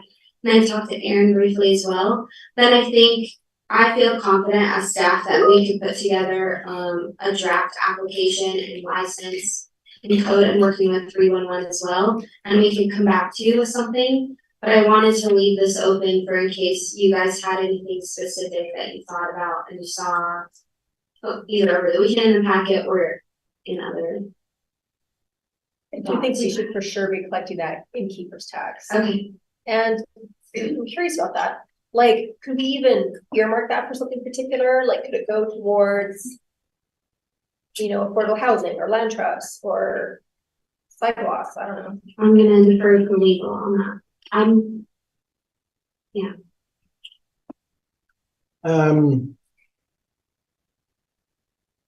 Probably is my gut reaction on that. It depends a little bit on whether you mean on an. I mean, there's a couple. I guess the question is, how do you do it, right? You just issue a budget policy statement saying your expectation is that that's where you want the money to go, so that the administration knows that and puts it there, or do you actually want to put something in the code that says that's the only thing it can be used for? You can probably do either one, but you just need to think what it is you want to do. Is the current innkeeper's tax that's used on hotels and motels earmarked for anything, or does it just go into pot? It just goes into the pot. Yeah. Would it be weird to portion out a section of the innkeeper's tax that's for STRs and treat it differently than the rest of the innkeeper's tax? I don't think it's weird from a policy standpoint. I don't know if it's logistically practical because I don't know if it gets collected by the state, right? Yeah, it's collected through the state. I don't know if we actually get that information when they send us the money. Yeah, if that portion, if, you know, we get a chunk of, I don't know, $50,000 from our current innkeeper's tax, I don't want to mess up our budget, how we already use that by earmarking all innkeeper's tax in the future. I just want to be. Well, let's just collect it. Let's start there. Yeah, let's collect it. Yeah. Yeah, I want this to be a clear business license. These people are operating these as a business. And they should pay for the license a significant amount. The innkeeper's tax. Yeah, Scott and I actually had a discussion about cost of this and what that would look like, and so we'll include that. Yeah. As we're looking at RDL licenses as well, this will be part of that discussion. Right. These should definitely be inspected too. Yes. So proof of insurance is the homeowner's insurance policy, not like a business liability coverage. Yeah. Some cities do business so Washington County does business liabilities, but other cities just do homeowners insurance. I'm having a hard time with the total caps. I mean, none of them seem like they're just. I don't think we did any of them. I think that is potential. Yeah, I'm just responding to your request about whether or not, none of those look good to me. Like, I just can't imagine saying you're gonna do it as a number by the whole city or by a zone. Even the proximity rule seems a little arbitrary, because there could be like, you know, first of all, why does somebody get punished because somebody else beat them to it? And then it's like, well, are there certain parts of the city where it's less impactful and a good thing to have a few more? Where this would make sense is if you have a new development go up in an ITOD zone, and then all of those units turn into short-term rentals. Having caps would maybe be able to stop that, right? So it's something we have to be aware of as we approve things, right? Like right now, I think we're okay, but you see, we have one building that had 22 condos in it. Only 7 of them are owner occupied, the rest are all short-term rentals right now. So in the area, I mean, it's popular, and these new development are hot items for investors. It makes so much money on these. But we have them in a minimal amount of area right now, that I'm, you know, like, it is what it is. It's done. We're not gonna get those 15 units back in short-term rentals.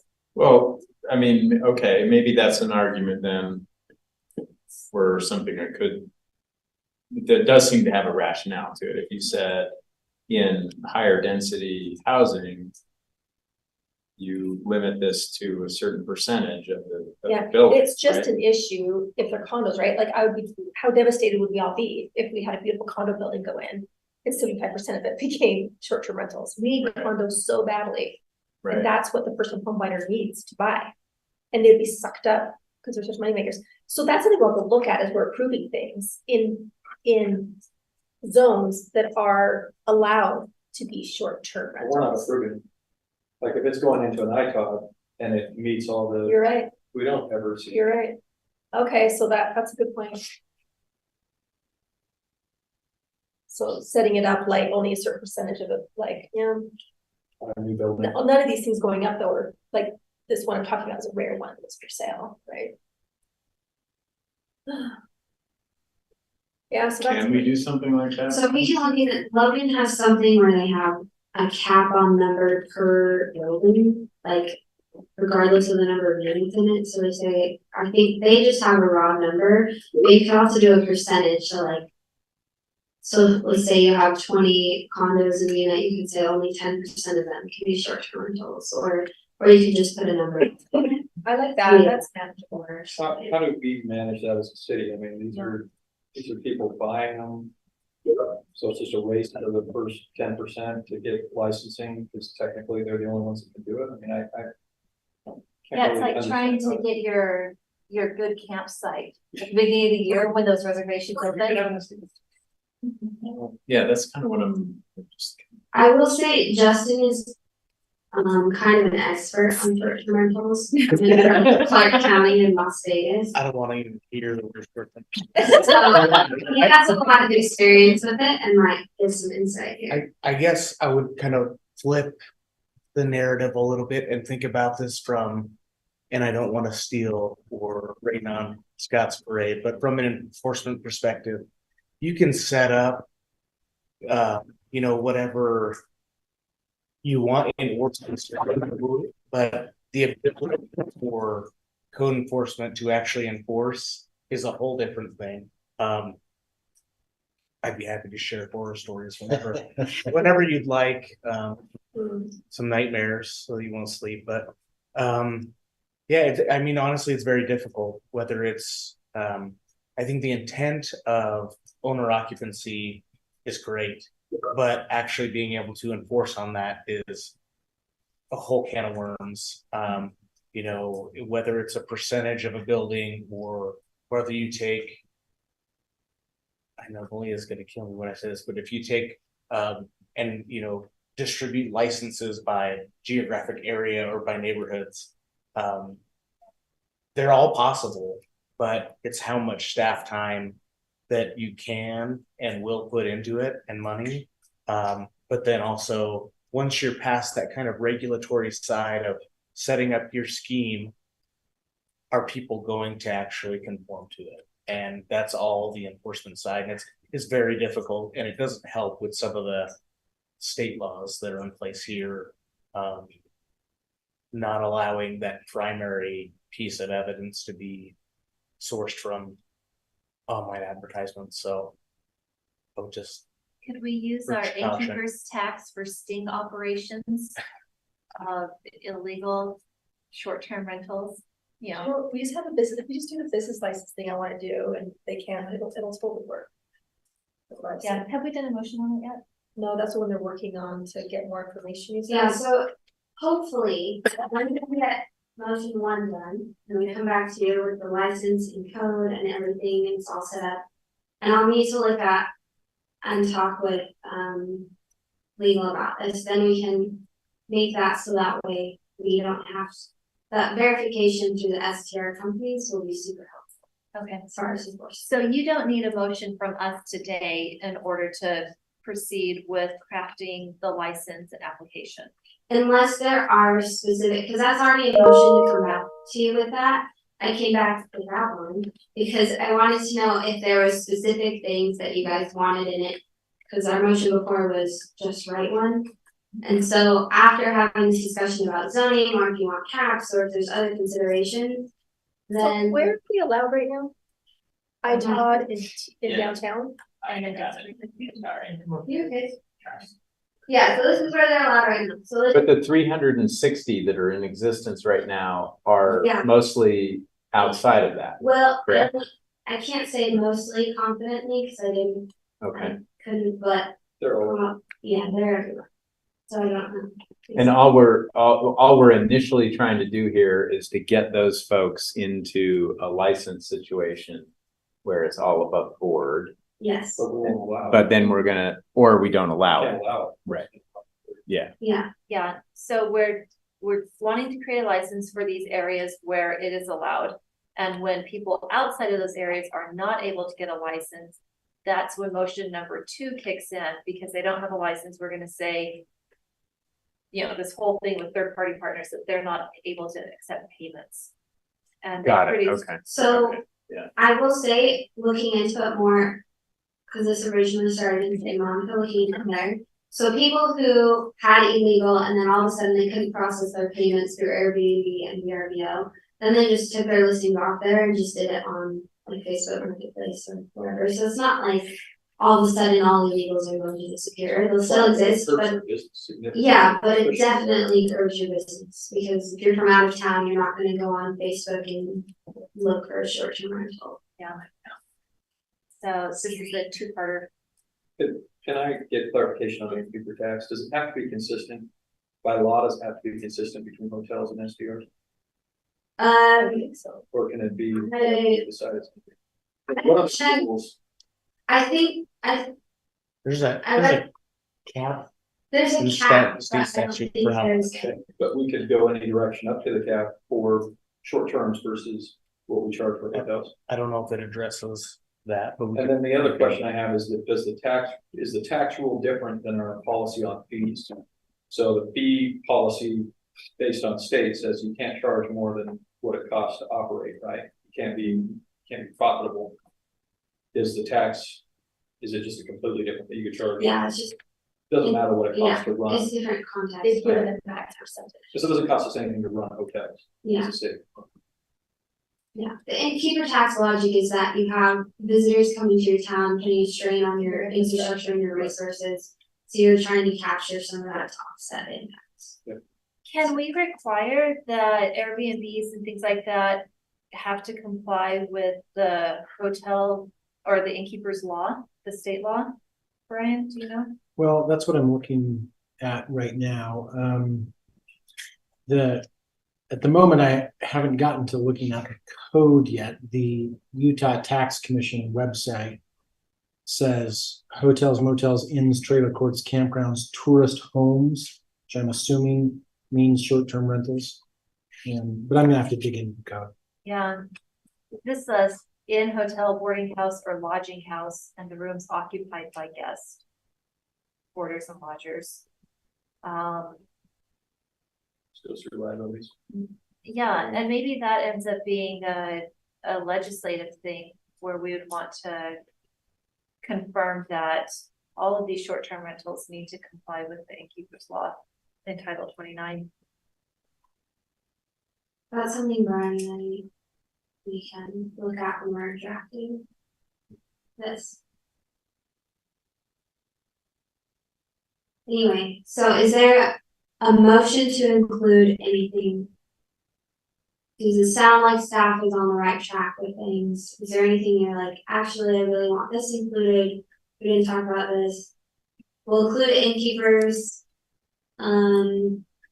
Yeah, let's include the innkeeper's tax as well as the code about innkeepers if we can. Okay. Do you need a motion on that? Yeah, can you just do it? Be helpful. Just for the record. Will you add the renewal every year too? Okay, so we're going to add, or I'm moving that we add some specific things that need to be included as you are considering drafting the ordinance, the business license, and the application. Those would be that the business license requirement needs to be renewed every year, that there needs to be the site and building inspection and approval, that there needs to be the innkeeper's tax and also compliance with Title 29 for the hotels and hotel keepers law, if applicable.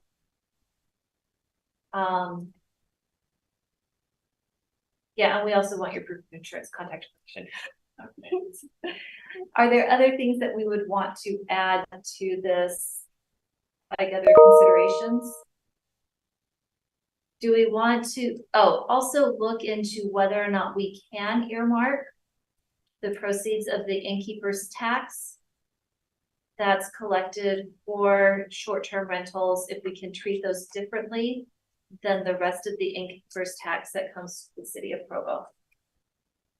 And I would only add I think part of our hesitation is our quorum today. So if there are strong suggestions you have about totals and caps, I'm open to having, I think we should have that conversation a little more thoroughly when. Yeah, we'll come back with a draft of all of this and have a discussion and make sure that everyone is okay with it, so we can have that discussion and as we look at questions.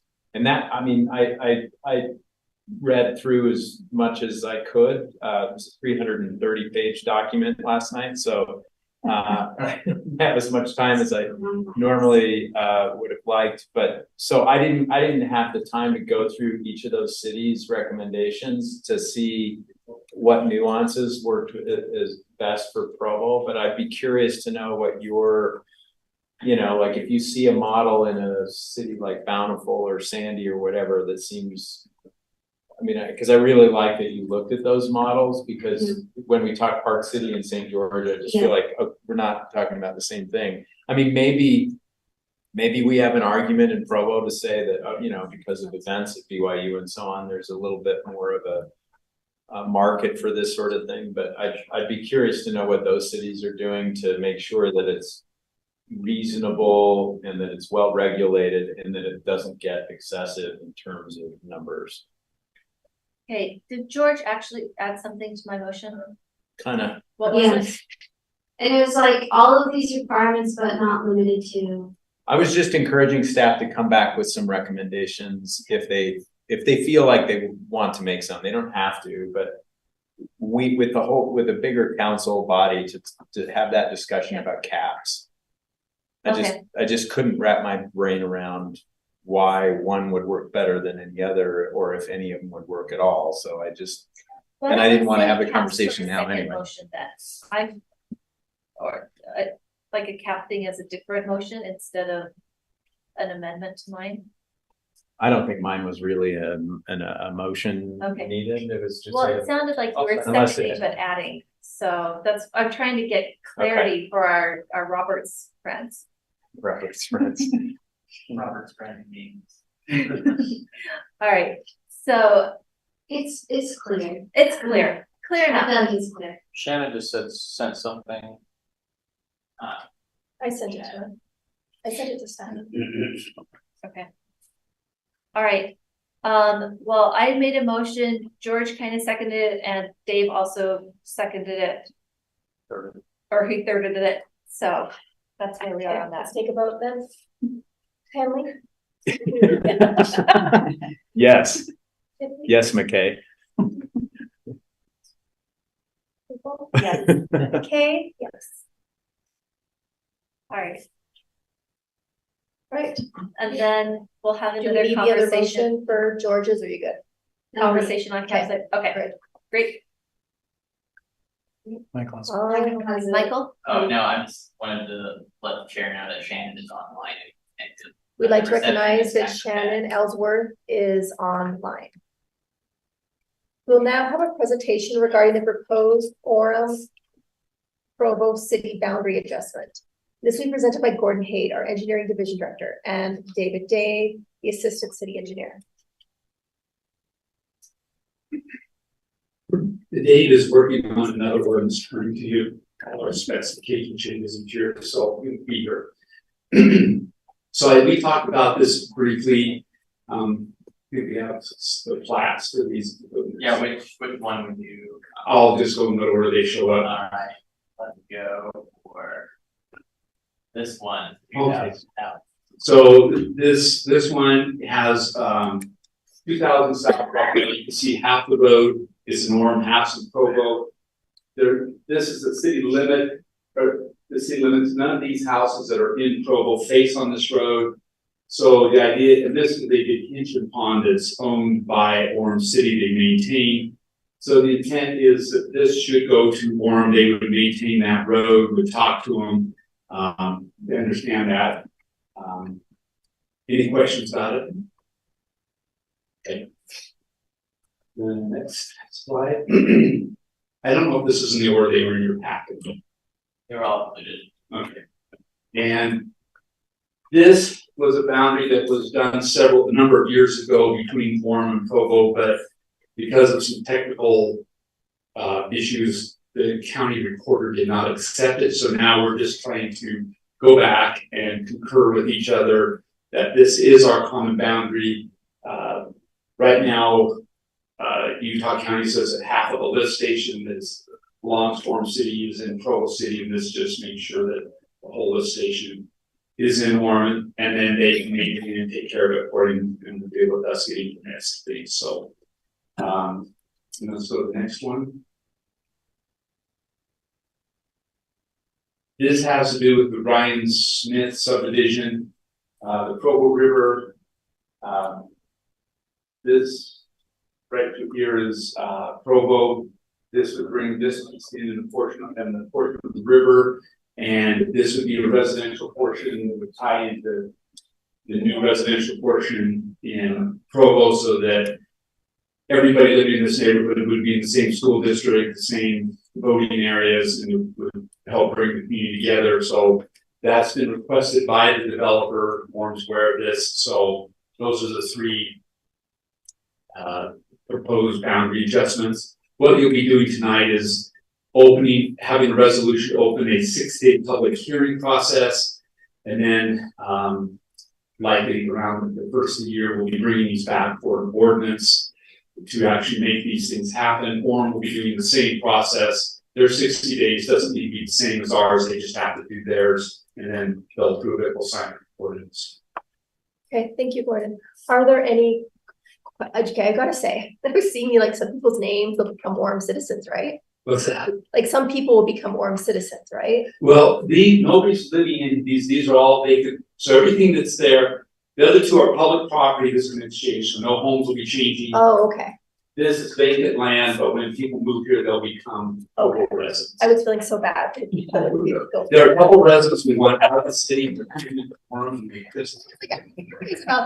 Because some had names on them, so I thought that they were, but maybe it's just the lots are owned by. Those, so if you go back to those other ones, those are lots, on the very first one. The 2000 one. Yeah. Yeah, that's. These are all Provo residents, and when this is done, they'll still be Provo residents. Okay, We're not, but the Orem border will have moved closer to their home. okay, That's all that will happen, so. great. So that infrastructure Houses stuff. all face 1980 north, Okay, so that's just the back of theirs. Okay. Like they don't actually open onto 2000 south. oh, gotcha, okay. Just for maintenance, for overlays, for street sweeping, maintenance, just Yeah, makes that sense makes as one sense. city. Yeah. Manages it. All right, thanks, Gordon. Are there any questions for Gordon? All right, thank you. All right, next, a presentation regarding a requested airport appropriation from excess revenues in fiscal year 2023. And this will be presented by Brian Torgeson, our airport director, and Jordan Borgett, our administrative services director. Thank you. Thanks, John, for being here. If the questions get really hard, that's, I'll turn it over to John, but, just wanted to give you a quick update. Obviously, a lot of this will be repetitive. You've seen, this chart recently, what's going on at the airport. It's really incredible what's happening at the airport in our commercial service. However, it's not just limited to commercial service. Everything across the airport is exploding. Duncan Aviation is as busy as they've ever been. They're bursting at the seams. Airplanes are strewn out across every available space of concrete. So just a lot of things happening at the airport. This month, the end of this chart was August, and then September's not shown. September was a bad month because we were closed for 2 weeks. So purposely didn't show that up here, but October we're on track to be our busiest month ever. Employments will likely be closer to 45 or 50,000 passengers this month. So we're extremely excited about that and everything that's going on at the airport. So all of this growth obviously comes with challenges, but it also comes with opportunities. So we're here today to talk about some of those opportunities. In fiscal year 23, which just completed in the end of June, we had a budget surplus, so a revenue surplus at the airport. And the amount of that was 1.3 million. And so we're here today to appropriate that money. And just to remind everyone, I'm sure you're all aware, but the revenue that's generated at the airport is by obligation of the FAA has to stay at the airport. And so part of what we're doing with that additional revenue obviously is in the current budget year, we funded public safety. The public safety needs of the airport are being funded by the airport, something that has never happened. Again, this is for the budget year that just ended in June, and we have some money that we need to appropriate so that we can spend it. So it's a great blessing actually to have this money because it gives us an opportunity to do some things that we haven't been able to do for a long time. And some of these projects that are listed here were actually in our budget presentation that we were hoping to be able to get to, and now that we've kind of settled close, we've been able to determine that we can. So our badging system, we're currently processing over 1,800 badges a year. We have 1,800 badge holders at the airport. So anyone who wants to get in the fence at the airport has to have a security badge. And those have to go through clearances with the FBI, the TSA, and those are all managed in our office. So right now our system's quite archaic and a lot of back and forth and spreadsheets and dual data entry. And so we're looking at bringing our RFP out to streamline that process. We've heard and heard from you. Our black eye over the last 15 months of operation has been our parking toll system. And so we made the decision with the mayor's office to go ahead and replace that. It's already in place, so this appropriation would actually just go to pay for that. That's already happened. So, yeah. I have had a question about shorter term parking because you have the long term parking, but it's so much a day. Is there an hourly rate? I was told there wasn't an hourly rate, and so they have to pay this whatever it is, a day rate. Even though we may be there for half an hour. Okay, so our first 2 hours are free. Okay. So if you're just dropping someone off, you wouldn't be charged when you exit the parking lot. Okay, So, great. is that helpful? That is, thank you. We also have employee parking. We have a cell phone lot or a parking wait lot, so people aren't getting charged. As long as they're with their car, they shouldn't be ticketed if they're in the cell phone lot. So the other part of this is we're looking to construct a badging office. So right now our badging process is it's painful for our users. So if any of you have gotten a security badge at the airport, you have to turn in your badge at the airport, and then we send you up here to City Center for fingerprints. Then the fingerprints are sent back to the airport for us to process with the FBI and TSA. Once the clearance is given, they have a badge class at the airport. Once they go through that badge class, then we send them back here to the City Center to pick up their badge at customer service. So we're trying to consolidate that process and make customer service life a little bit easier, not dealing with all those badges, but also makes it easier for everyone. So we're hoping we're in the process of designing that office space that would allow for that process to be housed at the airport. So apron lighting, I think I have a picture of this one. It's the last one, sorry. This lighting at the airport is quite important. So this is a project that we felt like we needed to move forward with, and those lights. This is our FBO ramp, so a signature ramp providing lighting. Last winter, we actually had to use light plants that we borrowed from energy to make sure we were lighting this up. So are you going to add more lights, or you're saying that's what it's going to be? This has already been completed, so we're just paying it off. We're just, like I said, we paid for it out of other areas in the airport, and this money would just be then put back to replenish our maintenance accounts. Okay.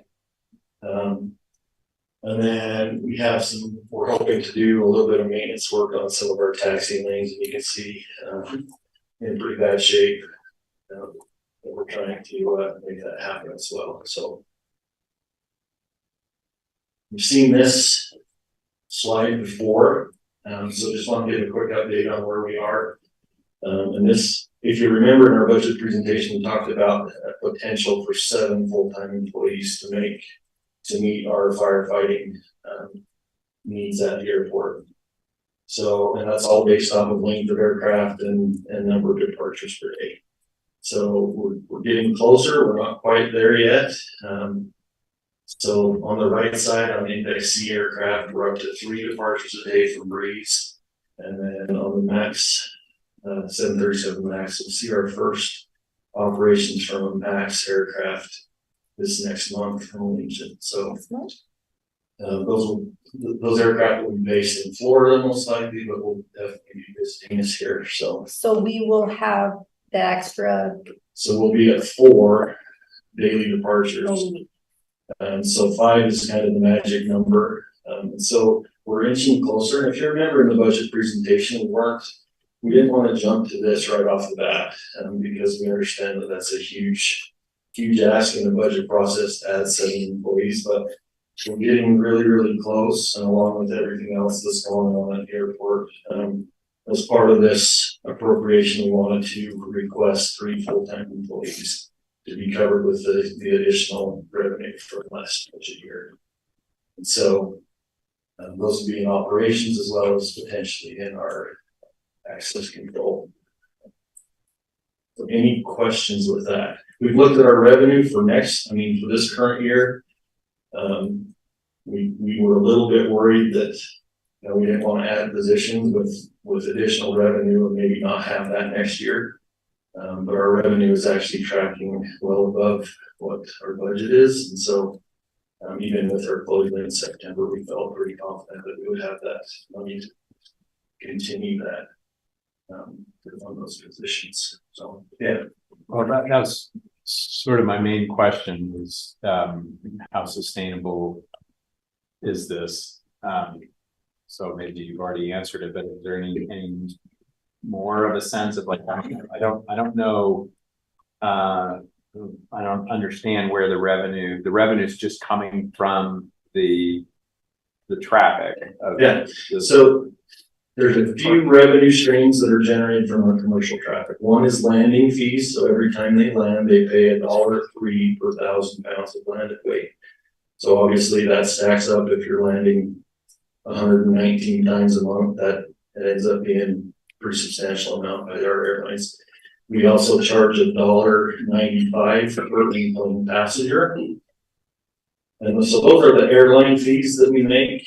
But by far our biggest revenue is parking. And parking, like I say, with this new system, we're currently making a fence around our parking lot so people can't skip out without paying, which I know no one in Provo would ever do that. It must be Salt Lake County residents that are doing that, but Someone's doing it, and we're losing revenue there.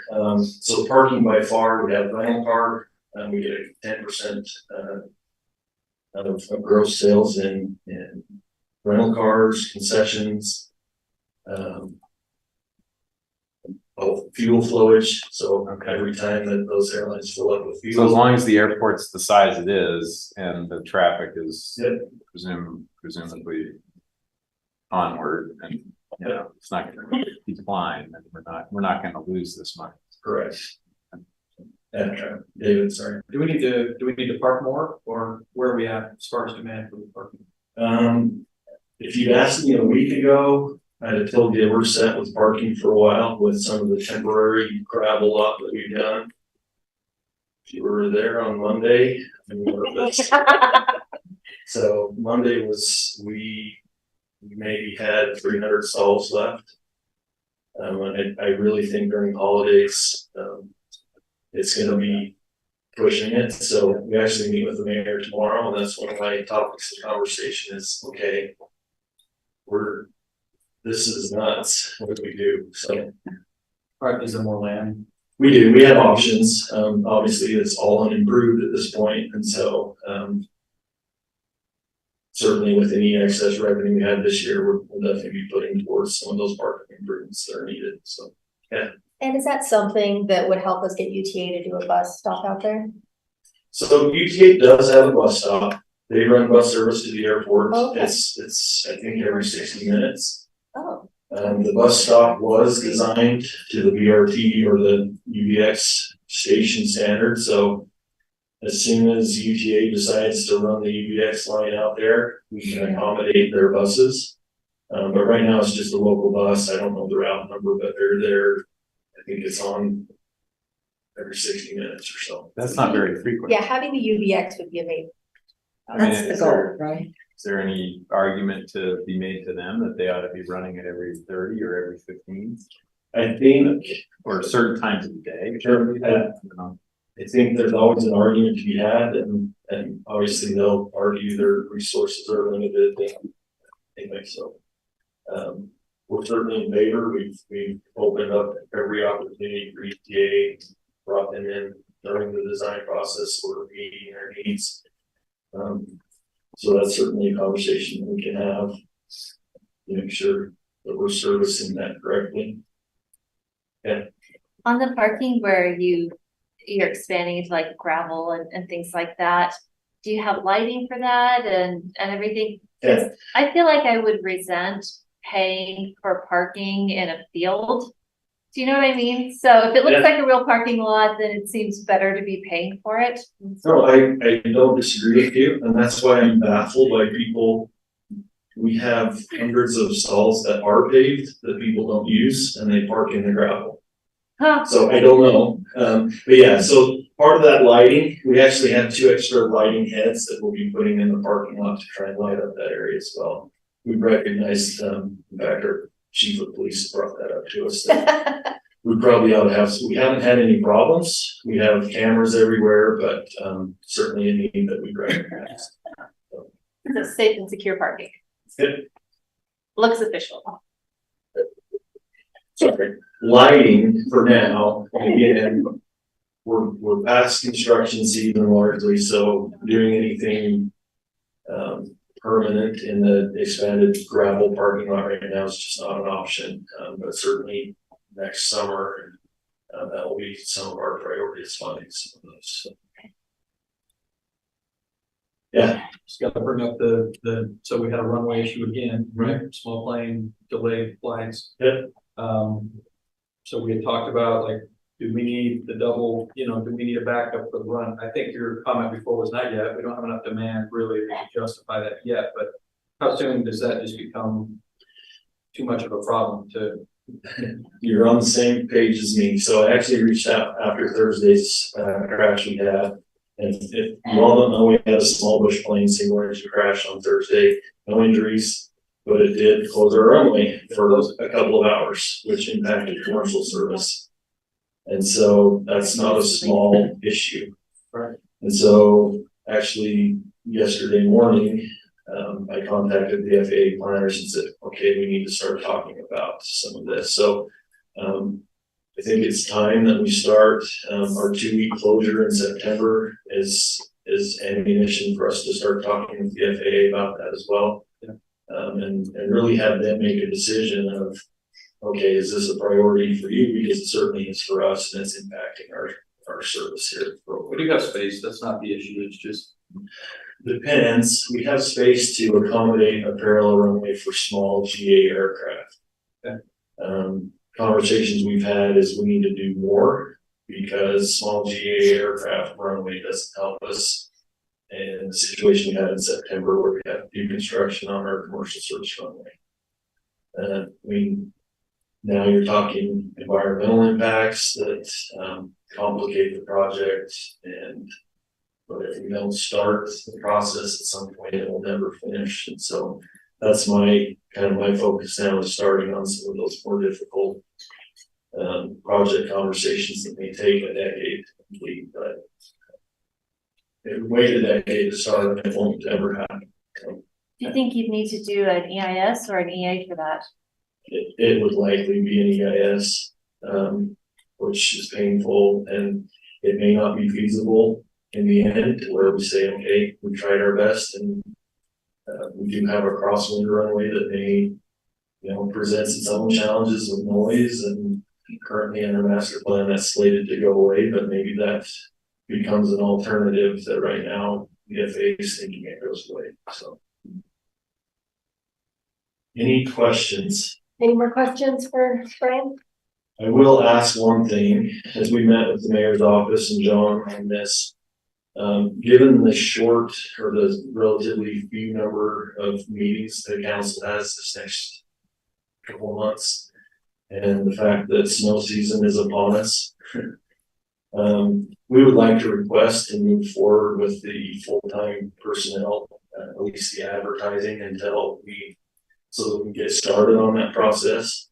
It's a month-long process at least to advertise, and then probably at least another month of onboarding. And so if we wait until the November meeting for final approval, we're into February before I'm able to hire anyone. Really puts us in a bind. All right, so we vote on this November 14th.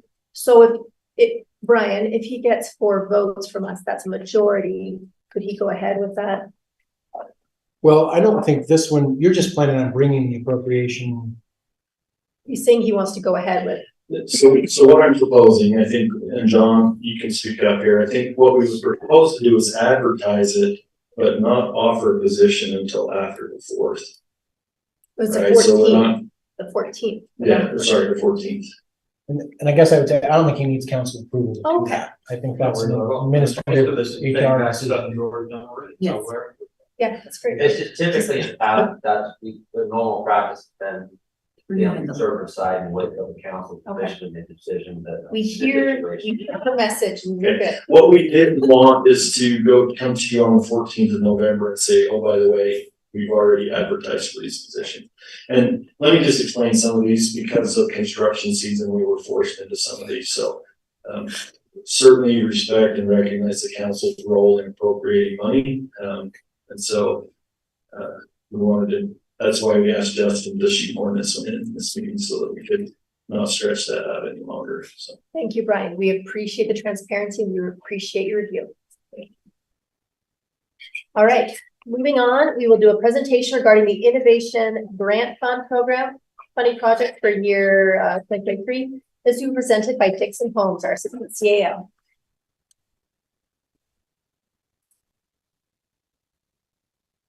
So we've done this on occasion, and we did this a month or two ago. So today we actually have Spencer Powell with the Covey Center for the Arts, and he's just going to be presenting really quickly. I think you already have this presentation. And we'll just hear that and see if the council has any questions, and then just appreciate the council and the administration funding and continuing to support this program for innovation within our employees' ranks to bring projects forward to help us deliver our services better, to be more innovative, and not to be forward-thinking. So thank you.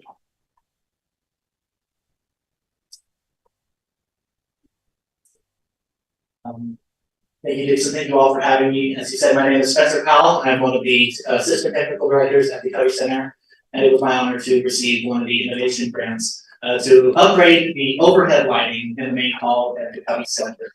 So to start with, I want to talk about what we were replacing. This is an ETT Source 4 PAR. It came out in 1995 and maintained a kind of industry standard for a while because it had great quality light output, had some good accessories that you could do, but it was limited by the fact that it uses a 575 watt lamp. In order to create its light, you have to put a gel in front of it to change the color. You can only have one color at a time without actually getting to the light and moving it and replacing it. So we wanted to look for a replacement that would give us more usability, give us the ability to change color on the fly, use less power. But we weren't sure exactly what that would be, so we started with what's called a shootout. This is where I invited a representative from the ETC manufacturing company to come in and bring a few pictures for us to test on hand, just pass on and see what they do. The things we were looking at during the shootout were the quality of the light, the actual lumens, the brightness, whether the colors were accurately reproduced. These are supposed to be the same color white. And whether or not we like the way the fixture looks from the front. The answer to this one was no. The scale effect was not what we were going for. What we decided on actually was something that was recommended by the ETC rep at the time. We hadn't heard of it before, but he recommended the color source from LV. As he talked about it, it had come out just back in November, so it's very new. And he talked about the features, the color changing things that it had, and we realized it checked the boxes that we needed for it. So here's some before pictures. Our previous lighting plot, we had 16 clusters of 3 lights in order to get the RGB kind of mixing we needed in our rows of 4. But now, with our upgrade, we've gone to 5 clusters, so 20 lights and 5 clusters and 2 across, or 20 clusters. And with this, we're now able to do some color mixing, do just much more creatively and artistically with it. We've only had these installed since August. And so we've only had a handful of shows since then to actually know exactly what we can do with them. But even with that, we've created some amazing shows, learned so many new things. We have one designer who's been working with us for 8 years, which for us is hundreds of shows. And their first show they did with a new plot, they said it was the best that they'd ever designed.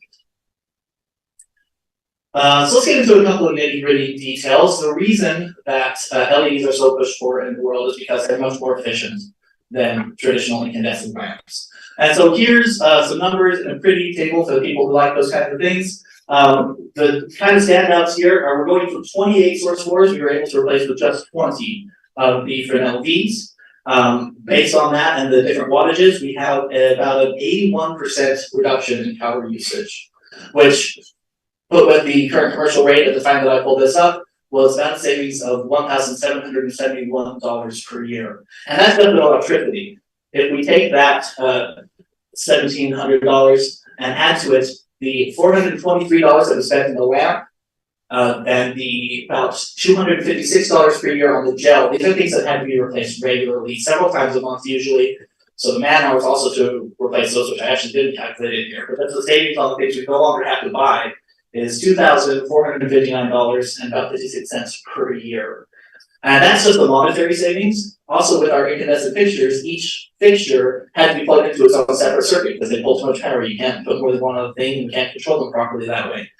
But with the color source fees, you can daisy chain power, you control them in a completely different way. So we've gone from having full utilization of every circuit available on our stage to now having 34 available for whatever we might need them for. Which is very exciting. So my goals when I wrote the grant application were threefold. First was to increase the energy efficiency of our lighting rig on main hall. Second was to create a system that was easier to maintain. We weren't having to swap gels and lamps all the time. And the third was to increase our artistic options and get us more state-of-the-art and industry standard now at this time, color changing and control and artistic options there. And with the new install we did back in August, we've met each of these goals handily. And it really kind of kick-started a goal that the general manager for the Covey Center, Pam Clough, set, which was for the Covey Center to be fully LED for our lighting by 2028. And this grant was absolutely the jumpstart we needed to get that done, so thank you for it. So to close off, I have a quick video just to show off real quick. This is set to a track that everybody should know and love, and we really hope doesn't hit the YouTube copyright. And I did have to do some terrible things to this beloved song to fit it into the time allotted, so I hope you'll forgive me for that, but please enjoy.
Well, thank you so much.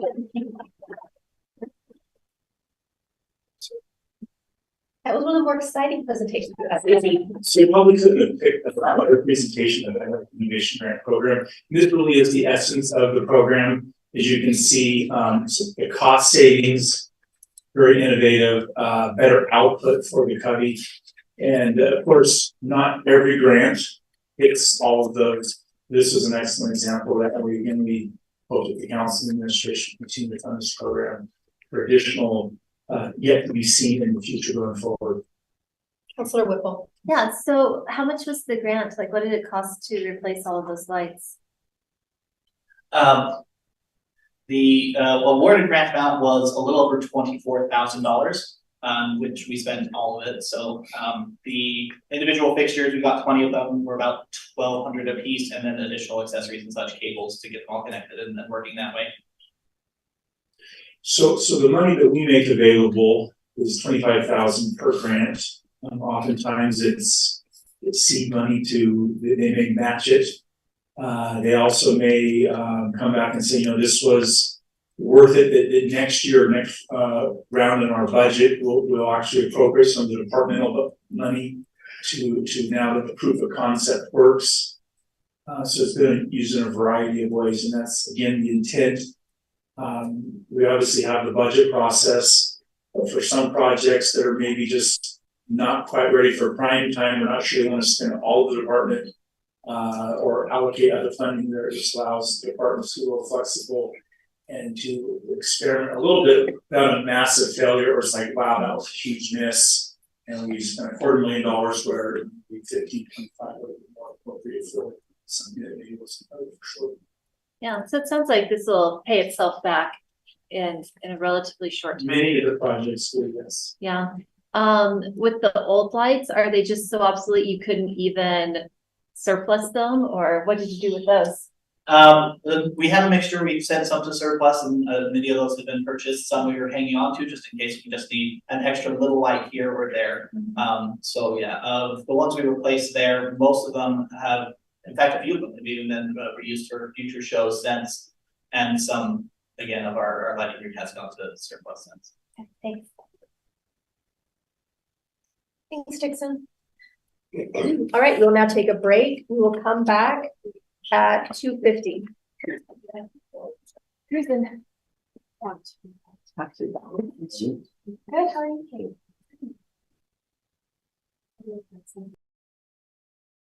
Recording stopped.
Recording in progress.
We'll have a separation best practices. We'll just go over the process again, and then just what can we do for the 2032 redistricting for whoever may or may not be here.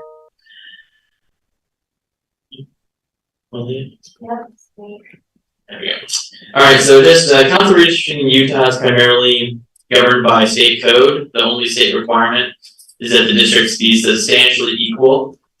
And additionally, it's required that the redistricting process is completed every 6 months following the completion of the decennial state redistricting process.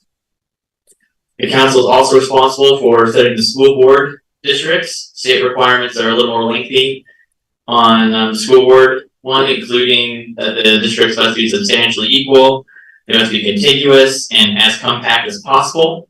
So this presentation is focusing mainly on the council redistricting process, but just keep in mind that in both 2012 and 2022, the process used for the school board and the council were essentially the same, just with an extra layer on for the school board, which we can go over if you have questions about that. So, following the census, the county is responsible for creating the voting precincts, and the county is constrained by state code that sets a cap of 1,250 active voters per precinct. Then the city adds the actual population to those precincts based off of the census, the most recent census, and then we make the council district maps based off of those precincts, but with population rather than active voters. Okay, so on the screen is just a variety. Oh, does that mean that the county does not know what the population is of the precincts as they're creating them? I'm sure they may or may not know. I'm not 100% familiar, but just the precincts are based off of active voters and not population for the precincts. But for the council districts, those are based off of population, not population of active voters. So that's how we can get a precinct that has few voters but a giant population. Yes, like the BYUs. Okay. We will get to that. Stay tuned. Thank you. Okay, so on the screen there are a variety of common criteria used to. Oops, just kidding. There we go. Now on the screen are some common criteria used to judge legislative maps. We can go over any of these that you have a question about. But basically, what it boils down to is the extent to how these are used is up to the governing body at the time of redistricting what one group or one council may see as gerrymandering, another council may see as necessary for the good of the community. And as far as the courts go, the courts have largely only prohibited gerrymandering or using any of these criteria to create a map. They've only prohibited that on racial basis, on racial bias. So during our research, staff found some really good resources from the U.S. Election Commission and the National League of Cities, which outline some best practices in terms of redistricting process. So the U.S. Election Commission, most of their recommendations focused around transparency. As long as your process was in the public eye and the public was allowed to weigh in some way, then you're hitting the mark as far as transparency goes. The National League of Cities, they highlighted a variety of consultant groups that could be contracted with to aid cities in the redistricting process. Some of the products that the consultants offer kind of range from things such as like an interactive map making tool to the analysis of maps for gerrymandering. The National League of Cities also advocated for, like, when you reach the decision of what your process is going to be, they really advocate for defining what your process will be through a resolution of the council. And they cited a great example from Denver, Colorado, which I'll go over a little bit later, and it was also included in your packet. All right, so now on to process.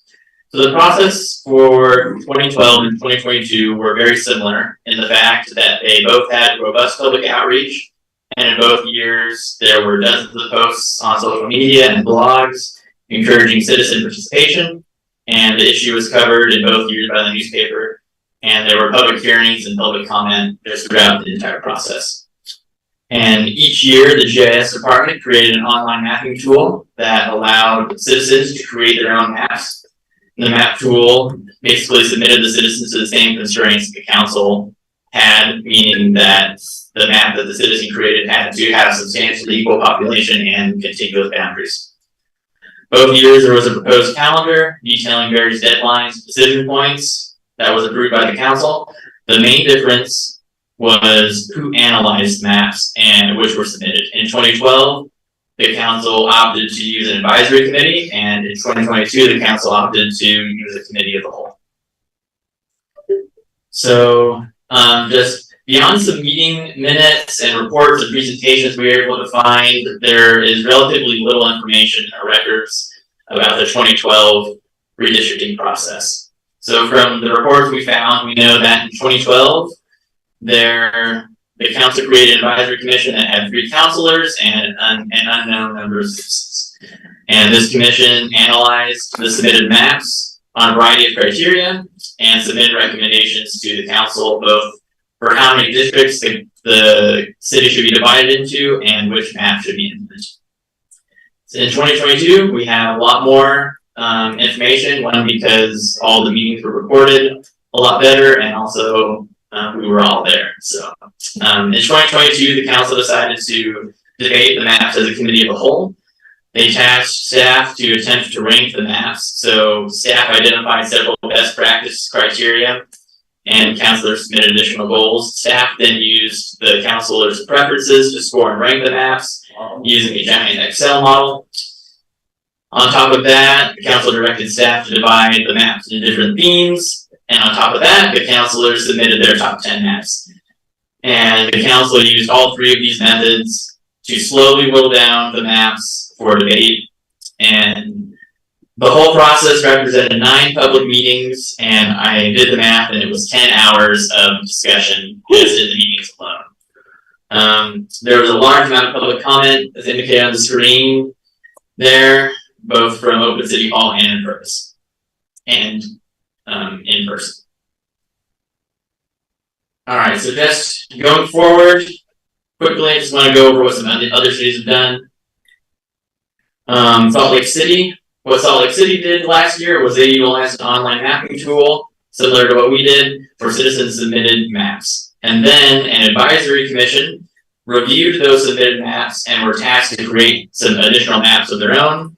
Then that advisory commission, not the council, determined the criteria for storing maps, and then they forwarded 6 maps to the council for debate.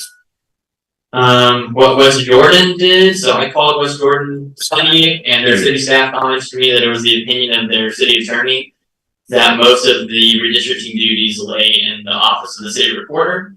So in West Jordan, the city recorder just worked with the legal department and the county to create some maps which met the minimum threshold of the state statute, and they just gave the council 3 maps and said, here are your 3 options, go ahead and debate. And it was really interesting. I only found 2 of the maps, and one of them like divided the city like horizontally in 4 sections, and then the other one just did it vertically in 4 sections based off population. So yeah, you know, it was a lot more simpler process than we did. So yeah. And so Denver, Colorado, I really like this. So Denver, Colorado is really different than Provo because they have 13 counselors, and each of those counselors have their own individual staff and the central office. But I really liked some of the processes that they used for redistricting. What Denver did was first they held a series of town halls in each of the current districts where the public came and gave their opinion of what the criteria should be for the new maps going forward.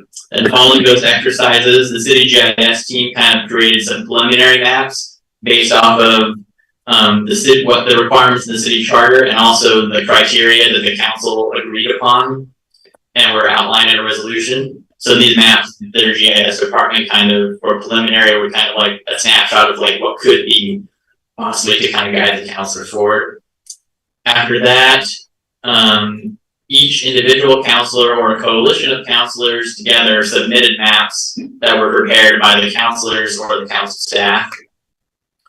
And then the council just debated those maps as a committee of the whole.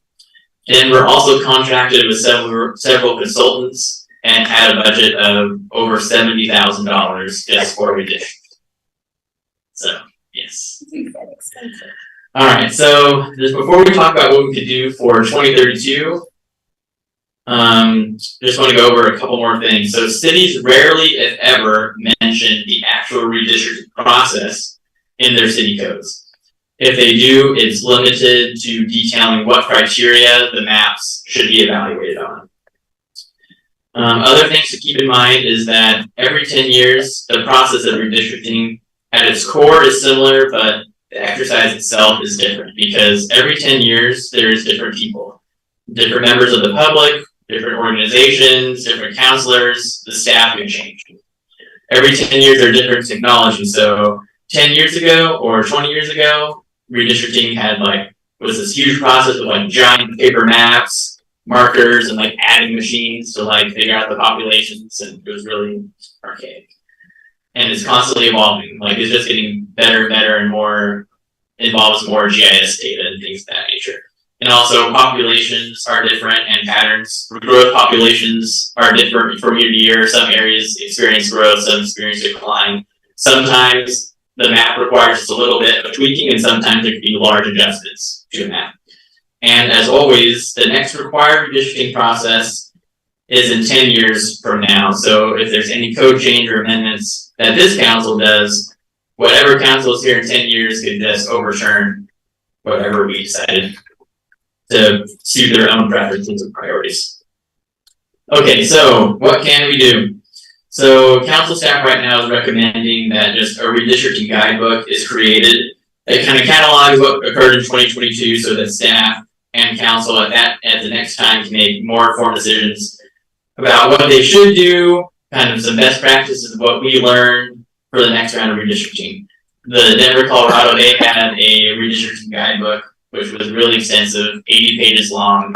But I'm not saying that I want to write an 80-page document, but I'm just saying that Denver had records going back to the 1990 redistricting process, and I'm sure it really helped them every 10 years when they've been going forward. So just this guidebook could include some recommendations to have the council outline in a future resolution to what criteria and what processes could be used for the next round of redistricting. And just after reviewing the meeting recordings, I got the sense that one of the biggest constraints that the council felt during the process was some of the abnormal precincts that the county gave us. So the county is subject to some of their own constraints, but it just would be worth it for the next round just to communicate the council's preferences during the re-precincting process, which comes before the redistricting process. So just to kind of just have the next council be aware of what they want to receive as far as precincts, because you kind of guide like, well, where do we want the precincts to be? Obviously, they're their own independent body and can give you guys whatever precincts they want, but at least you can make your preferences known. Just another note that if the council is truly dissatisfied with the outcome of last year's redistricting process, just based off my reading of the state code, there's nothing that prohibits us from redistricting before the next census. However, it would be highly irregular and would likely be very complicated, as it would require extra coordination with the county. As far as I can tell, it's never been done before. The council staff does not recommend any code amendments at this time. So now I'd just like to either turn it over to Councilor Ellsworth if she's in a position to talk, or I could just quickly go over the proposal that she submitted, or Councilor Whipple could go over it, or we could move on. So the floor is anybody's. I can talk. So yeah, the reason I sent this to staff was because I felt like the process last year was, let's just say, inadequate. And in my mind, it felt unorganized. And I think part of that's because we had a staffing shuffle. And so it's nobody's fault in particular. I'm not trying to cast blame. It was an abnormal time with the unusual process. And because this only happens every 10 years, I thought we could alleviate some of the headaches of the council of the year 2032 by addressing it with the council that experienced it in 2022. So two of the big pain points for me last year that I hope we could in some way address or alleviate for a future council if possible is narrowing down how many maps are reviewed. So if folks remember, there was over 100 maps that we were shuffling through, and I remember being at the Provo City Library with Councilor Hoban after they closed, going through map after map after map. And it was, in my mind, not an efficient process at that time. And so when I saw that other cities were narrowing it down and maybe they had 5 or 7 or 10 maps submitted, I thought, gee, that's a much more efficient process, especially if there was a citizen advisory committee that had narrowed down the maps and provided an extra layer of citizen input. The other pain point I experienced last year, and people may have had a different experience, but when we were on the dais adopting the map, it was being changed on the dais the night of. And that meant that the public didn't get to see the map that was adopted before the meeting.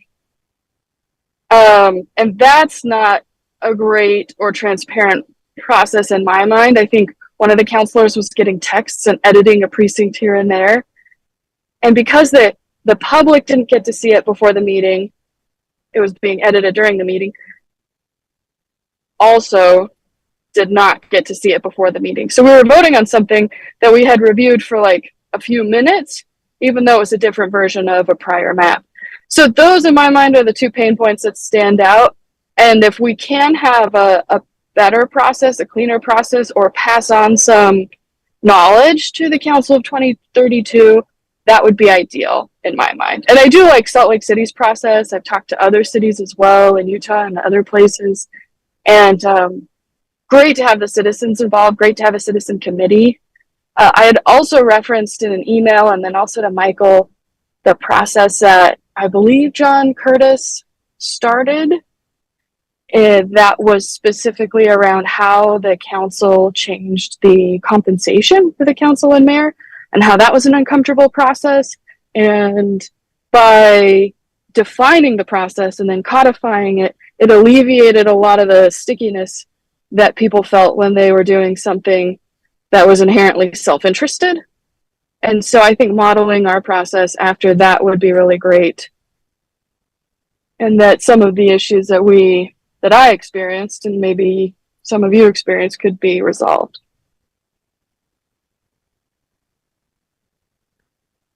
Reese? Councilor Hanley.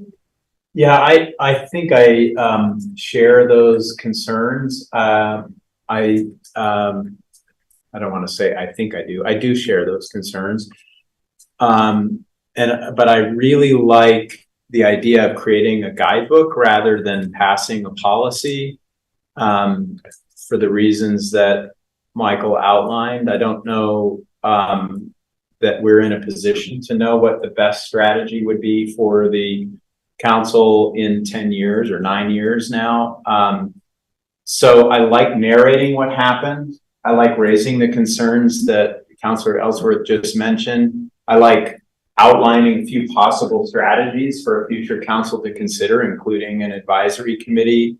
I mean, we can say, you know, one of the most difficult, time-consuming aspects of this was operating with 116 maps or whatever it was, and the winnowing process, and then the last minute changes. I think those are all things that we would say if we were just doing a review of our own process. We would say, you know, what would we give ourselves a B+ on it and say we could have done this better, we should have done this better, so that a future council has that reference. And I love the idea to include in there also that, you know, communicate with the county ahead of time, start your process 12 months in advance or whatever the ideal time frame is, so that it's less onerous and so on. Anyway, that would be my suggestion, is that we actually, you know, you don't have to write 80 pages, but maybe it ends up being a good substantive thing, and it probably could then be iterative. It could be a handbook that could be added to in 2032, right? They can tell their story and they can move forward. But it does feel to me like it would be counterproductive for us to go through the hard work of trying to determine a new policy that, you know, maybe one or two of us might be on the council in 9 years, but it's clearly going to be a different set of circumstances, and it seems like it wouldn't be terribly helpful to go through all of that with the very high likelihood that, you know, the future council might say, that's not what we want to do. We would rather do X. And then they have to go through the whole process of reversing something that we created, trying to bind them. So that would be my preference. Anyone else? Councilor Whipple? Yeah, I think my top priority on this is to communicate with the county about how they're creating the precincts and how that certainly created great difficulties for us in drawing our redistricting maps this time. That will probably involve kind of like ongoing communications with them, you know, not just one conversation when they're getting ready to do their maps. And there's public input for drawing the precincts, isn't there? It was like a very complicated chapter state code. I'm not sure exactly what their requirements are, other than that I only really looked into the population cap. But there is a process outlined in state code, and it's mostly just all in the office of the city clerk, the county clerk. Yeah, so that's my top priority next time, because I think, you know, we had problems with a few precincts throwing off maps and making it so that we couldn't get something that made sense for us or that we liked. And I believe that we could avoid a lot of those problems if we are able to cooperate with the county.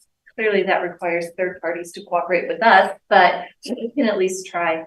I do like the idea of doing a guidebook that, yeah, outlines what we did and how that was good and bad, and have suggestions.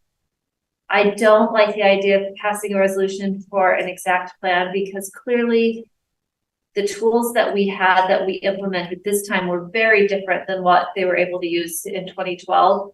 And I wouldn't want to limit someone 10 years in the future to whatever it is that we've got now.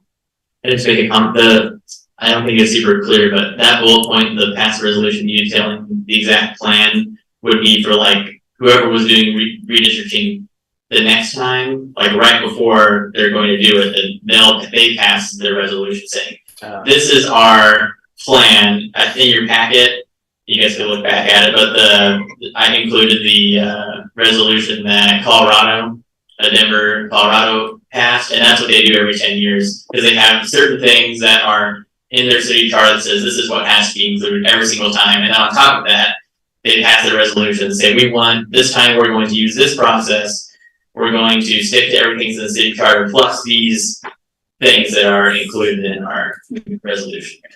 Yeah. I guess, I don't want to oversimplify this, but I just think if a future council staff even knew to direct the council to be considering this 6 months before the process and going through priorities at that, similar to this resolution where they just have something that they're looking at way before they even get to maps. Oh yeah. And so they already have the value criteria, they already can organize the maps and prioritize them, they already can limit it to a certain amount.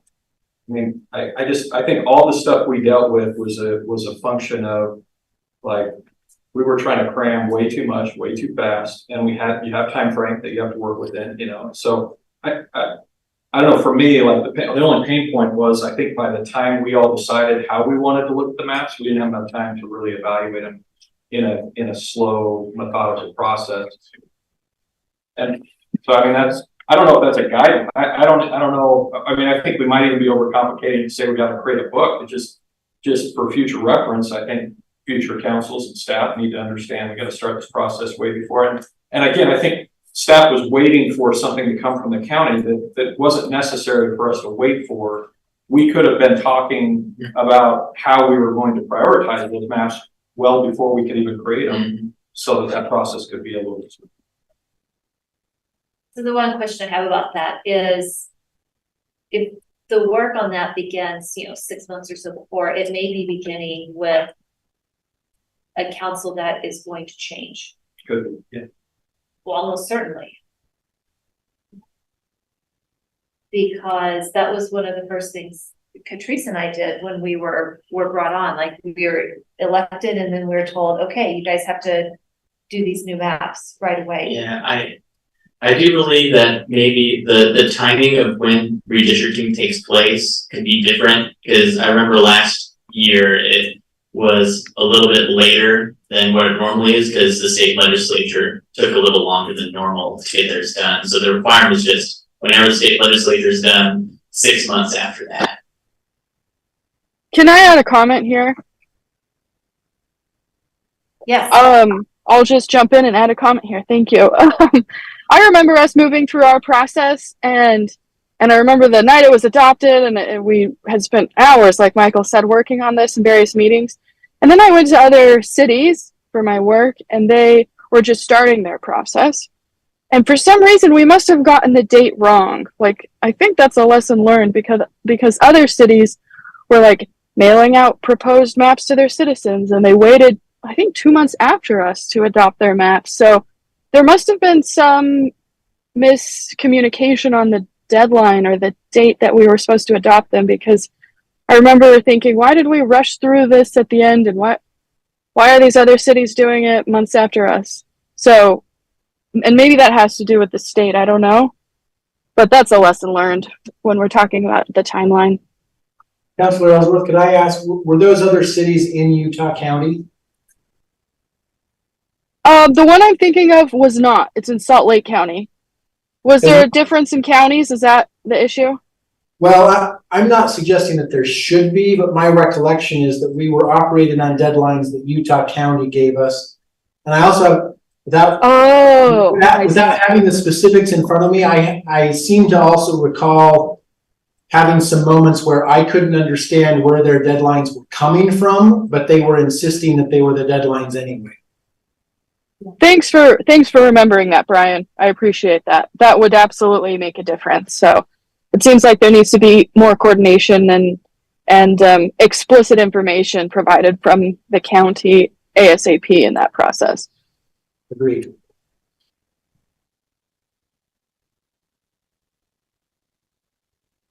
Well, I'd like to make a motion that we do direct staff to put together some sort of a redistricting guidebook, even if it's just lessons learned and sets kind of what we believe now to be a best practice timeline for starting to work with the county and looking at priorities for how redistricting should be done in the future. Yeah, that's my motion. I will second that. All right, let's do a vote. I guess I should, no, I can't comment now, huh? You can. Because we have The to. discussion of the motion. I just don't have an issue with what we did last year. Last year? Yeah. Yeah. Spent a lot of time on it, got very thorough, got really deep into it in the weeds. Joe, I loved it. I learned a lot about the city, learned a lot about neighborhoods, I learned a lot about I just have an issue making any policy on this. And I get the guidebook thing, that's definitely the angle more so that I go. But who knows what the hell what's going to be happening in 10 years. So I'm just like, I have a hard time definitively putting anything out there on it. I think we got the best resolution. I think we all spent a lot of time to very seriously.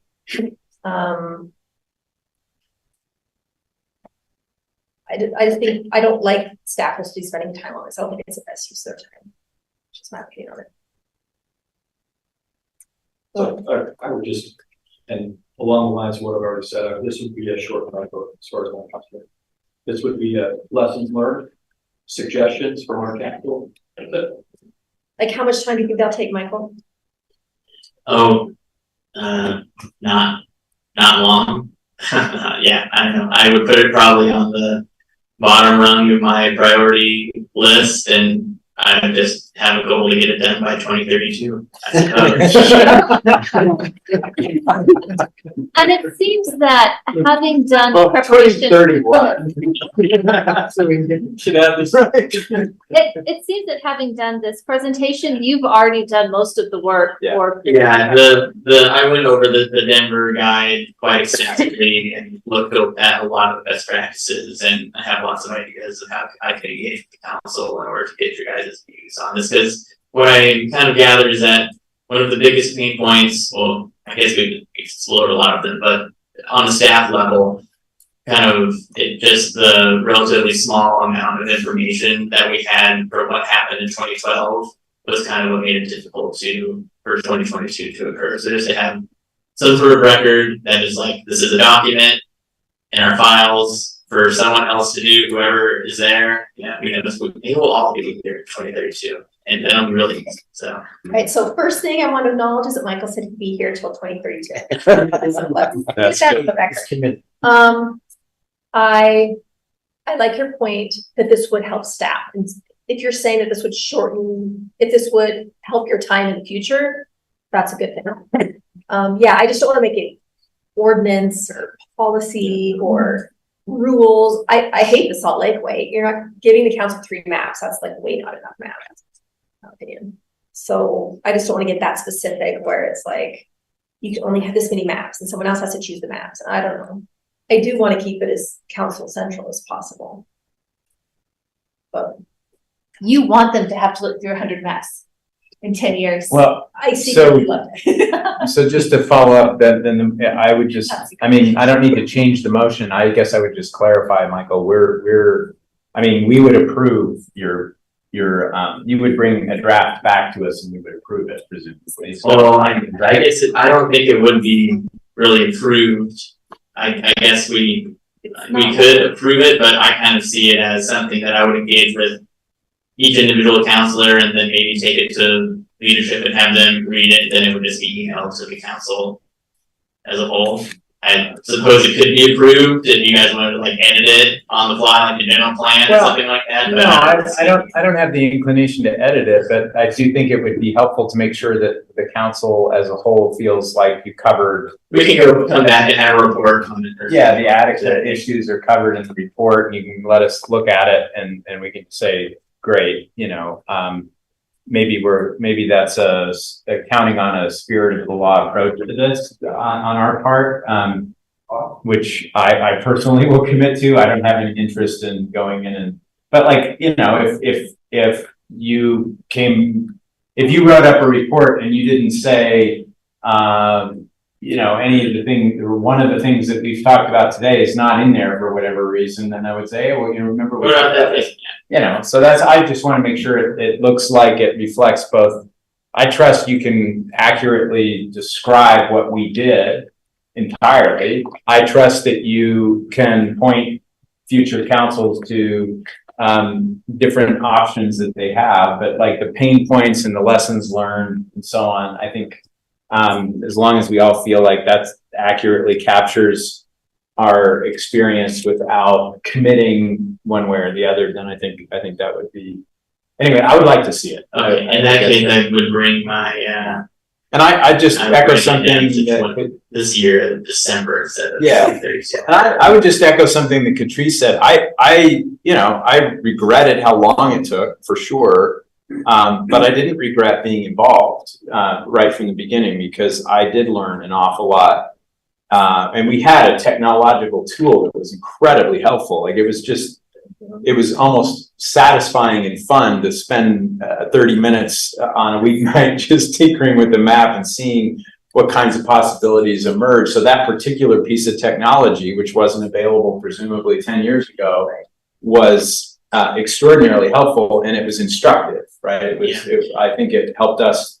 So I'm only hesitant to like disengage, recommend disengaging the council as long as we're saying these are some options, but our council reports, we wish we had done it more efficiently, but we nevertheless enjoyed being centrally involved. I think Might be good to check with Travis and see how many hours he put in on that. Right. Because it was a lot. He worked with every counselor going over in the Nashville for a few hours each. And yeah, he worked hard. So I think that would be a nice number to capture. Michael, before you change your deadline, I think George just also committed to being here until 2031. If you wanted to see his report, he's not going to finish. Oh, right. I would like that report to be finished by 2025. And just a quick note on Jordan, what you said about the GIS tool. And I think it's just a really big shout out to the GIS department, the GIS division, because a lot of that $70,000 that Denver spent on consulting, some of those consulting products are actually like interactive map things that our GIS department created for us. Nice. Yeah. All right. All right, could we go back to the motion, please? Yes. Oh, right. So who made the motion? Me.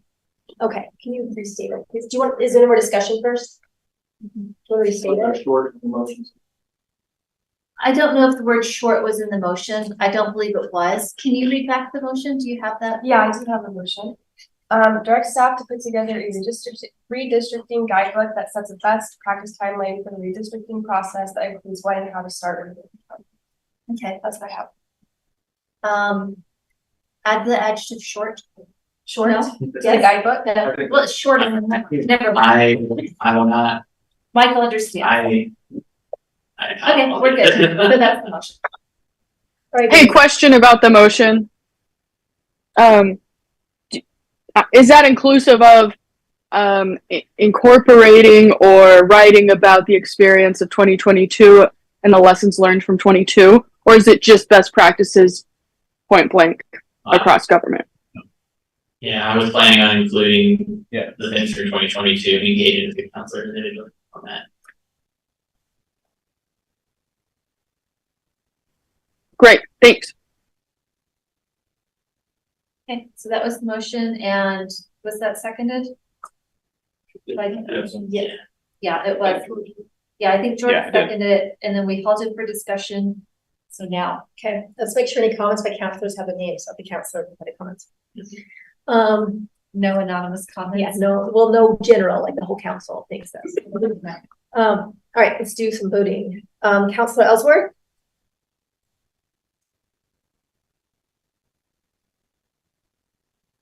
Counselor Ellsworth? Yes. Yeah, sorry. Trying to unmute. Yes. Counselor Shipley, Yes. Counselor Whipple, Yes. Counselor McKay, yes.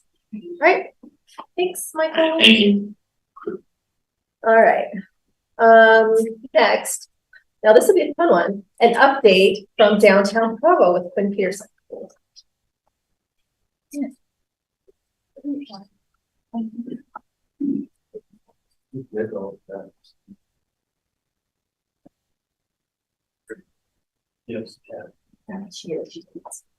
I think it's. Good afternoon, everyone. My name is Lee Adamson. I'm the Executive Director of Restore Utah Valley. And I'm excited to be here on behalf of Downtown Provo Inc. I currently serve as the chair of the board. Several people from various organizations around Provo that have a huge interest in downtown being the best that it can be, through businesses, other nonprofits like ours. And we're excited with what Downtown Provo Inc is doing, and excited for Quinn to talk a little bit more about some of these things. So with that, I'll turn it over to Quinn. Awesome, thank you. I don't know if there's just an overhead mic in here or not. There's no. Yeah, you have to stay there. This is wireless. I could move around, right? Yeah. Okay, good. So I did wonder, let's see.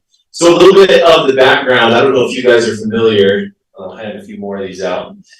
The Business Alliance, it is structured as a nonprofit, and it has been set up in its current format since 2011. One of the reasons we're structured that way is so that we could be separate from the city to sort of represent and advocate for the business community to the city. And then we could be a liaison and a partner with the city as we work on different changes with and in the business community.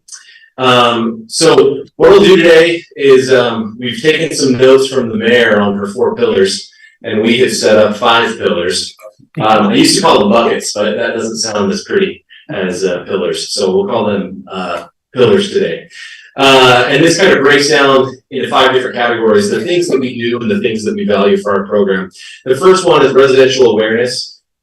We just need to let the residents know what we have downtown.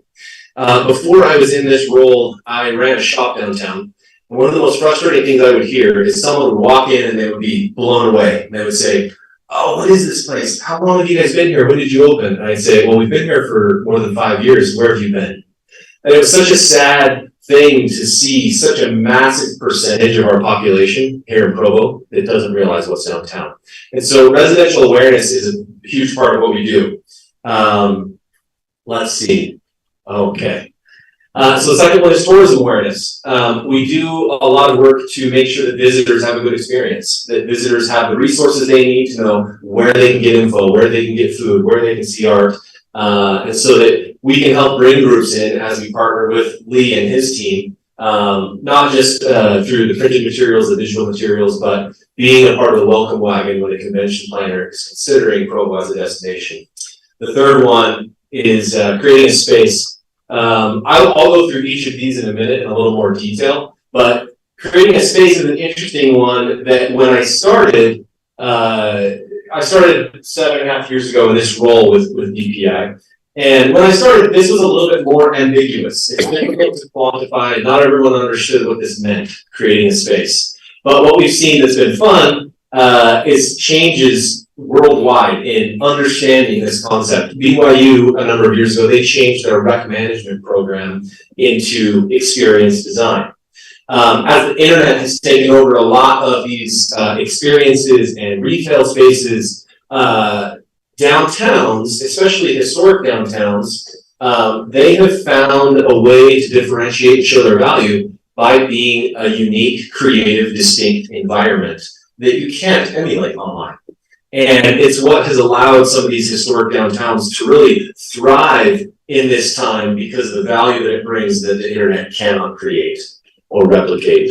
Business services. I feel like I'm going to blow out these speakers. I'm holding this so far away. It's just business services. So we do a lot to give resources to the business community, whether that be through the networking lunches we have, or just connecting them with other resources that already exist, whether it be grants or trainings or all sorts of different things. Because all the businesses downtown have similar problems, obstacles, we try to come up with solutions for all of them.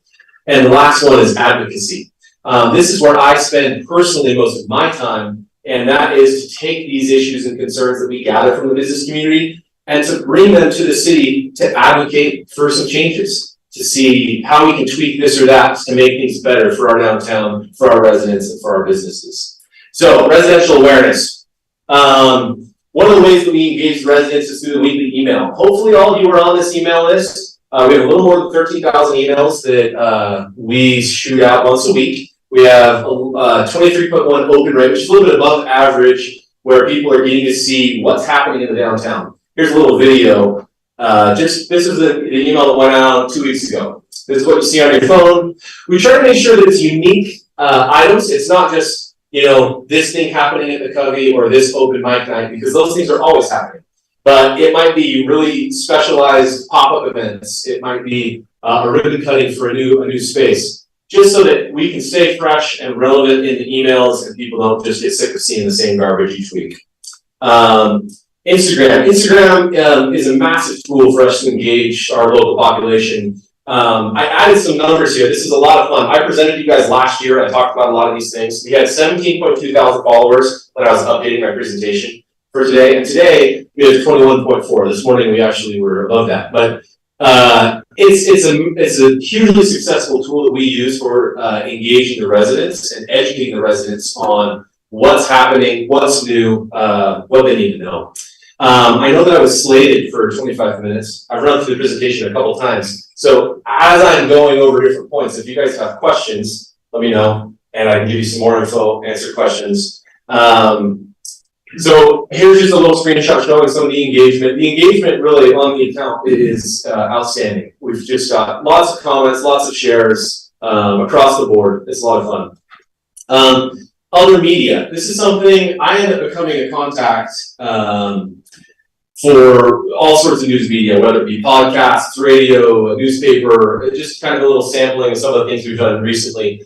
We've become one of the regulars on Good Things Utah, where anytime we have updates, whether it's our mural program, the Vinyl Wrap program, restaurants, events. So anyway, so bill number 2, tourism awareness. These are things you guys are familiar with, but I brought fresh ones today just because we just finished these a week ago. So these are the newest restaurant guides. They're difficult to keep up just because we have new shops coming in all the time. We have shops leaving. Some people express that as a concern, but kind of the flag that we wave as, I think, a success and a unique identity in our downtown is that every single location in our downtown is locally owned. We don't have any chains. We have about 79 different eating establishments. That includes coffee shops and restaurants and all those. There are 79, and they're all locally owned. What that means is these are experiments. These are ideas. These are innovative, people trying to figure something out. And so, yeah, sometimes those shops, they don't make it. But then it's immediately filled with a new concept, a new idea. So we do have to update these restaurant guides quite often. Now, we also have ones for the public arts, and we have ones for retail and entertainment. Oh yeah, it's not on my laptop. You can also access all these guides on the website. So this is just a little video of the mobile website that is currently frozen. But if you go, it skipped a couple steps. But if you click the little hamburger in the upper right, it loads the maps, and then you can toggle between food, retail, entertainment, and public art so that you can see the places that you can go, and we'll go throughout downtown. Other tools, we end up working, we get opportunities to work with the Governor's Office of Tourism. One of the things that we get to update for them regularly that the state has realized is a unique part of Provo. Provo has the most diverse cuisine in the state. I don't know if that's something you've heard about or noticed before, but representation of different cultures in our cuisine in Provo, it is the most diverse. Now, that has a lot to do with the university. It has a lot to do with such a large percentage of the population that ends up going on these 2-year church missions and some other cultures, and they come back with a flavor for that culture or a spouse from that culture or, you know, whatever that may be, but it ends up bringing these cultures into Provo. I had the great opportunity before I was the director of downtown to be the director of the farmers market. And at the farmers market, you know, we would have 13, 15 different countries like represented at the farmers market. And I don't even know if I can list 15 different countries that have unique cuisine right now, but they were there at the market. And it's fun to see them graduate from the market into brick and mortar locations and that they have spaces in our downtown. Just did a little screenshot of the most recent updated article that we put together with the state tourism office. And it's so much more. I mean, Lee is here. We just had a conversation a couple weeks ago about some of the people that came down from the state and they visited, they saw the airport, they saw some of the stuff downtown, and they were kind of just like, whoa, like, holy cow. For so long, Provo's not been on the radar of the state tourism office. It's been Salt Lake or Red Rocks. And that's kind of the extent of the tourism focus. And we were really glad that Lee had the chance to kind of blow their minds a little bit and to see what is happening, what's in our downtown, and they got really excited about it. So creating a space. Does this make sense to you guys, creating a space? Why does it, do you understand why that matters in the downtown? I mean, one of the things, again, going back to my experience with the retail space, when I had Unhinged, you know, we had local artists that made goods. We had the barber shop that we brought in. He was a friend of mine that was cutting my hair. It became really successful. We had vintage items. We had new items. When people came in, they saw Unhinged as this really creative, neat environment where it was like they were in a wonderland. And I was frustrated that they didn't have that experience unless they walked through the doors of our shop. How could we have that sort of creative, collaborative feeling outside the doors of the shop, onto the street, so that people knew they could come to downtown and have that sort of experience? And so that's largely what creating a space is all about. So holiday lights. Holiday lights, we pivoted on this last year. Holiday lighting is tough. It is a thing that people have grown to expect, and it's a beautiful thing to see, but it's crazy expensive, and you only get to utilize it for a couple months. And the maintenance on it is atrocious. I know that Scott can attest. It is so much work putting up string lights, and then when you've got to trim a tree, or wind breaks a limb, and then you got to go fix the lights, remove the lights, or the trees grow. So anyhow, this past year, we pivoted a little bit and we did this different application of holiday lights. So these are, here we go. You guys, here's some notes. We were very disappointed that you can't handle Keynote. Where I built this in Keynote, I had to export it as PowerPoint, and it just doesn't play as well. Come on! So anyway, this is a video. Oh, it played. So this is a video showing these lights. You've probably seen these lights. These are just LED spotlights that shine up on the trees. One of the reasons that we did this was it's not strangling the tree as the tree grows. It's not going to get damaged in a storm. And the cool thing about it is we get to utilize these year round. We can program them to change. We can make them, as we did on Valentine's, they were purple and pink. When Big 12 was announced, we made all of them just blue for several weeks. In the holidays, they flash holiday colors. For Halloween, we're going to be doing orange stuff. So they allow us to utilize fun colors and lighting and spotlights year round instead of just the string lights that are available in the holiday. The art stroll. Now, this is an event. Why is this in creating a space category? Regular events are something that create a desirable creative environment. Whether you're actually there for the event or not, you see when people are posting about it on social media, they're saying, oh, look at what I did downtown. One of the things that we say at DPI, events, they're like shooting a giant flare up to the whole county. Whether you come or not, you're going to hear about it. You're going to see it on social media. It makes people realize fun things are happening downtown. The Art Stroll is just one of those events that we run every month. We have thousands of people that come downtown every first Friday. We have buskers that are playing on the street. We have artists that are set up in the shops. And this is something that we've been able to really establish and grow. Now, I didn't create the art stroll. The concept of the art stroll happens all over the world. The art stroll in Provo was happening before DPI existed. But one of the things that we've done in the past 5 years, and here's just some slides talking about it, is we have made it consistent. When I was at Unhinged, we'd be contacted and be like, well, it might happen if the weather's nice, or it might happen if we get enough businesses. It was wildly inconsistent, and that made the population here not trust that it was always going to be happening. So we always have the art stroll, rain or shine, no matter the time of the year, the weather, or whatever it may be. And that consistency has really made the art stroll successful. We generate these maps that show which artists are in which locations. We print these, we distribute these. We also make those flags that mount on the exterior of the buildings. So when you're standing on Center Street, you can look down and see which shops have artists today. The light strings, these are things also that predated me for a few years. And because they've been so popular and successful and loved, we did expand them a couple years ago. We went up University on both sides, 2 blocks. We've filled in a few of the areas that have been ripped down by vehicles and other accidents. They're a thing that really help encourage and incentivize walkability at night so that people don't feel like it's a scary, dark, dead zone, but it's a place of energy and light and activity.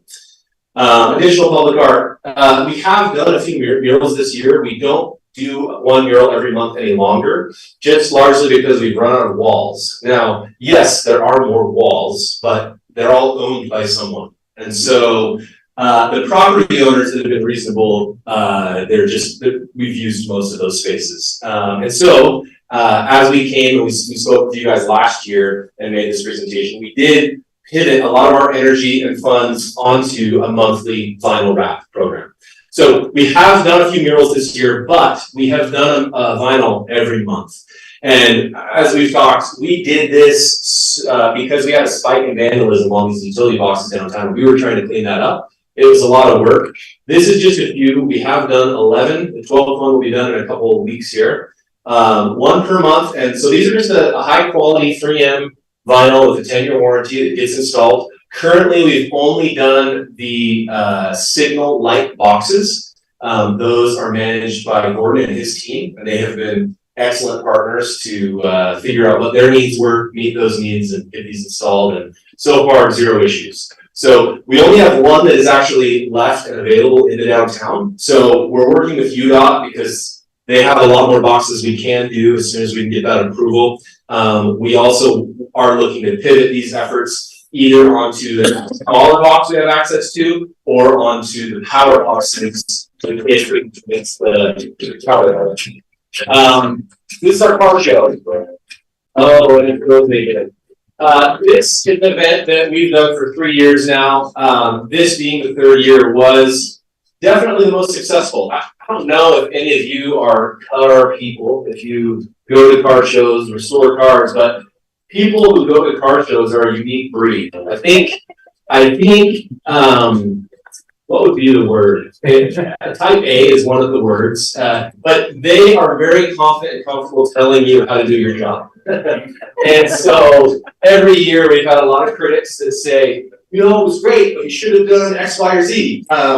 This was the first year that we really had support from the regular car people that really loved the event, and we feel that it was really a huge success. It was very well attended, and we were 1 block bigger this year. It was a really fun event. In addition to the car people enjoying it, this is the only event that we've had in years, and for all 3 years we've had it, we haven't had any complaints from the businesses, as far as I've heard.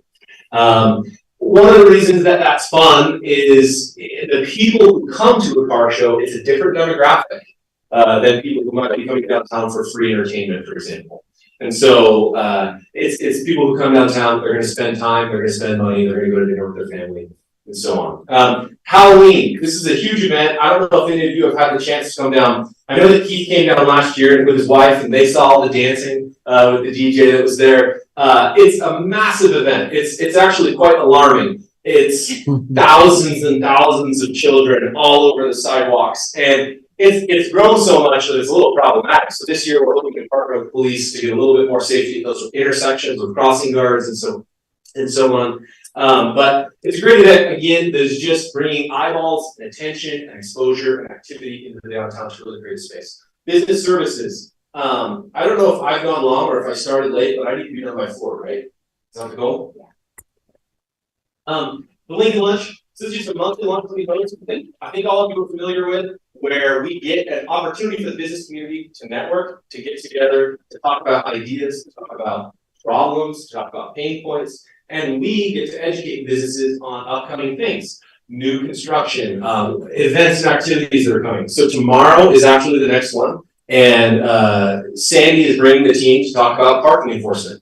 What has that been like? What are some numbers? Where were we versus where we are now? Honestly, that is a thing that we have seen immense amounts of progress in over the past 7 years. When I took over this program, it was the #1 concern that heard from the businesses, from the residents, from essentially everyone.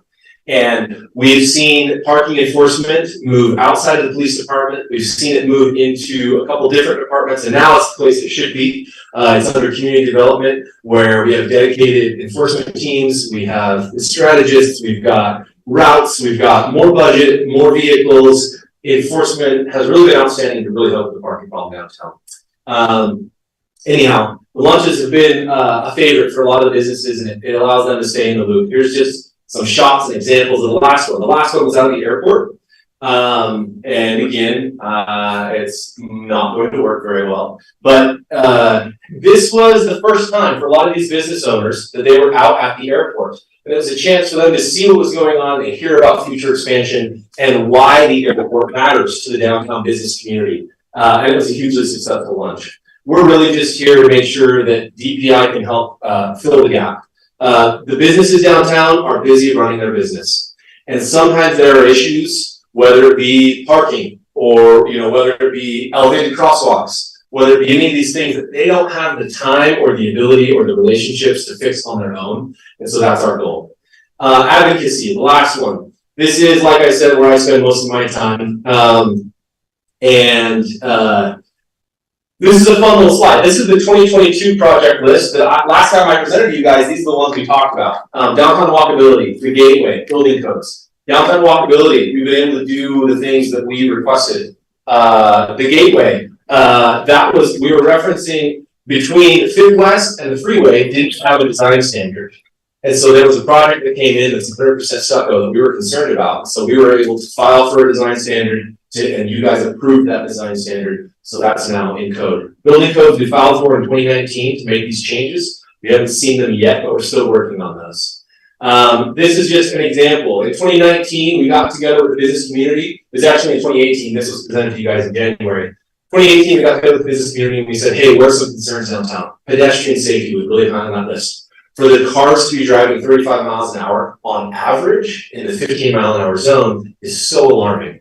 It's difficult to use the crosswalks. Bikes don't feel safe. Parents with strollers don't feel safe. And so what are things that we can do to make it safe? And this was our presentation in 2019, asking for more outdoor dining, elevated crosswalks, and a few other things.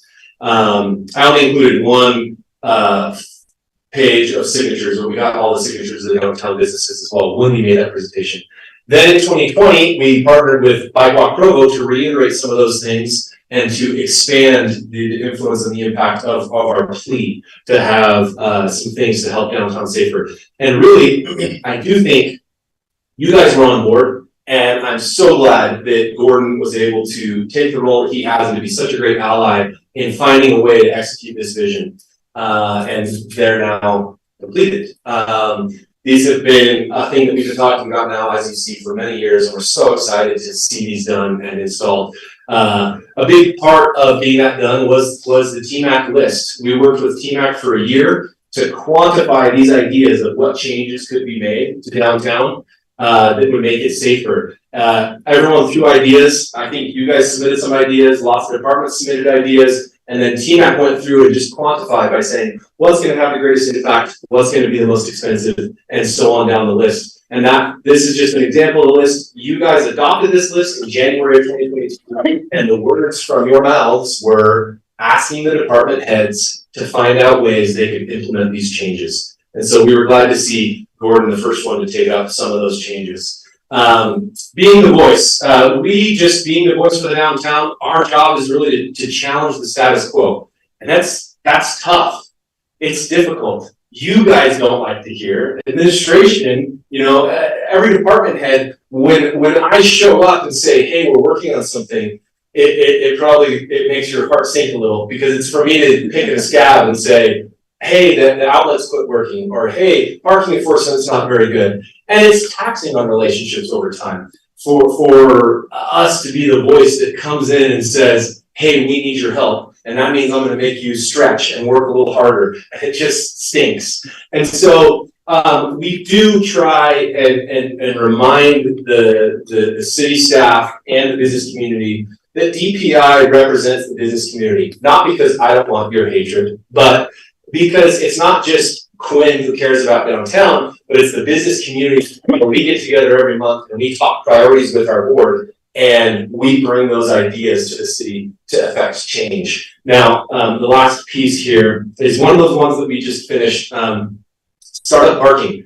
15 years ago, there was a great plan that was put together for the startup district, which is between the Front Runner Station up to New Skin. That whole corridor was zoned to become housing. And that streetscape standard changed to make it walkable. One of the changes eliminated all the parking. Well, what happened between 15 years ago and now is the startup district, which has become wildly successful. These are historic buildings built over 100 years ago. They don't have any parking. And as Mill Race is coming to completion, the city was preparing to implement a new streetscape standard that did not have parking stalls. This would decimate our thriving and successful startup community. And so we had to be in meeting after meeting with department heads and with different decision makers to make sure this is a time we need to be creative and to think of an exception to the rule. The plan was to go from, in 2015, 134 stalls down to the proposed change of 44 stalls, which would just cripple this entire area. Now, if the plan was to just wipe out all the historic buildings, build new places for people to live, which was the plan before the startup district existed, then that's fine. And that makes sense because new projects always are required to have their own parking. We're glad that we were able to ask for changes, see changes. This is the current plan, which actually has 2 more stalls than the previous proposal. And so, again, it's so tough for us to show up and say, hey, we want to push your buttons a little and make you stretch and switch and change. But it's things like this, recognizing when maybe we need to tweak the plans a little bit and asking for those tweaks. So what's next? Downtown zoning, we still hope to change a few things. We have an integrated historic walking tour proposal. This will have physical installed pedestals in the downtown is the goal. We haven't had all the support yet. We're still working on navigating that, and we don't have the budget right now anyway. So, but this is one in the near future we'd like to integrate into some of the stuff we're already doing. More vinyl wraps and more work on that team list.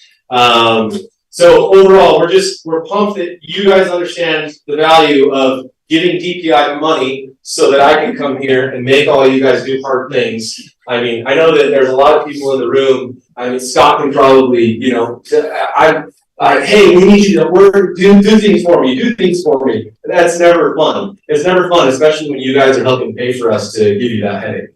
So hopefully moving forward, we can always have open communication. I know that the previous director of DPI had lost a lot of support because they didn't trust him any longer. They thought he wasn't doing a very good job and there wasn't much communication.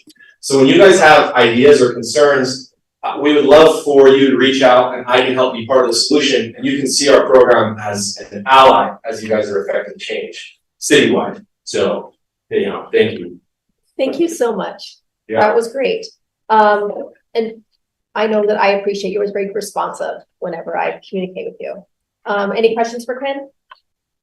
Councilor Hamlin. First of all, I've always loved what you do, so I've never doubted your value or worth, nor have I ever felt frustrated when you've asked for things, because that's what you're there for. So thank you. You do a fabulous job. Good, thank you. I was expecting a but. Okay. No, I have something else to say, but it's not a but. It's just a question. I'm just curious. You know how much I love live music and how much I miss the bigger concerts downtown. And I haven't been down here recently with the busking, so I don't have a sense of that, but is there more of an appetite for more live music downtown among the visitors? There is. So we just finished, I say that, the city, everyone here, there's a new venue that has just opened. And Bill and Keith and their team, they worked to make a couple tweaks so that this could be possible. It's called The Rise. It's where Third Space was, and it's a much bigger venue than has ever been there before. So they are participating in Buzzards and Bees, which is this weekend. So this weekend, we have more than 80 bands that are playing downtown on Saturday. Friday night is the Goth Prom. Yeah, sorry. Friday night is the Goth Prom. And then Saturday is Buzzards and Bees.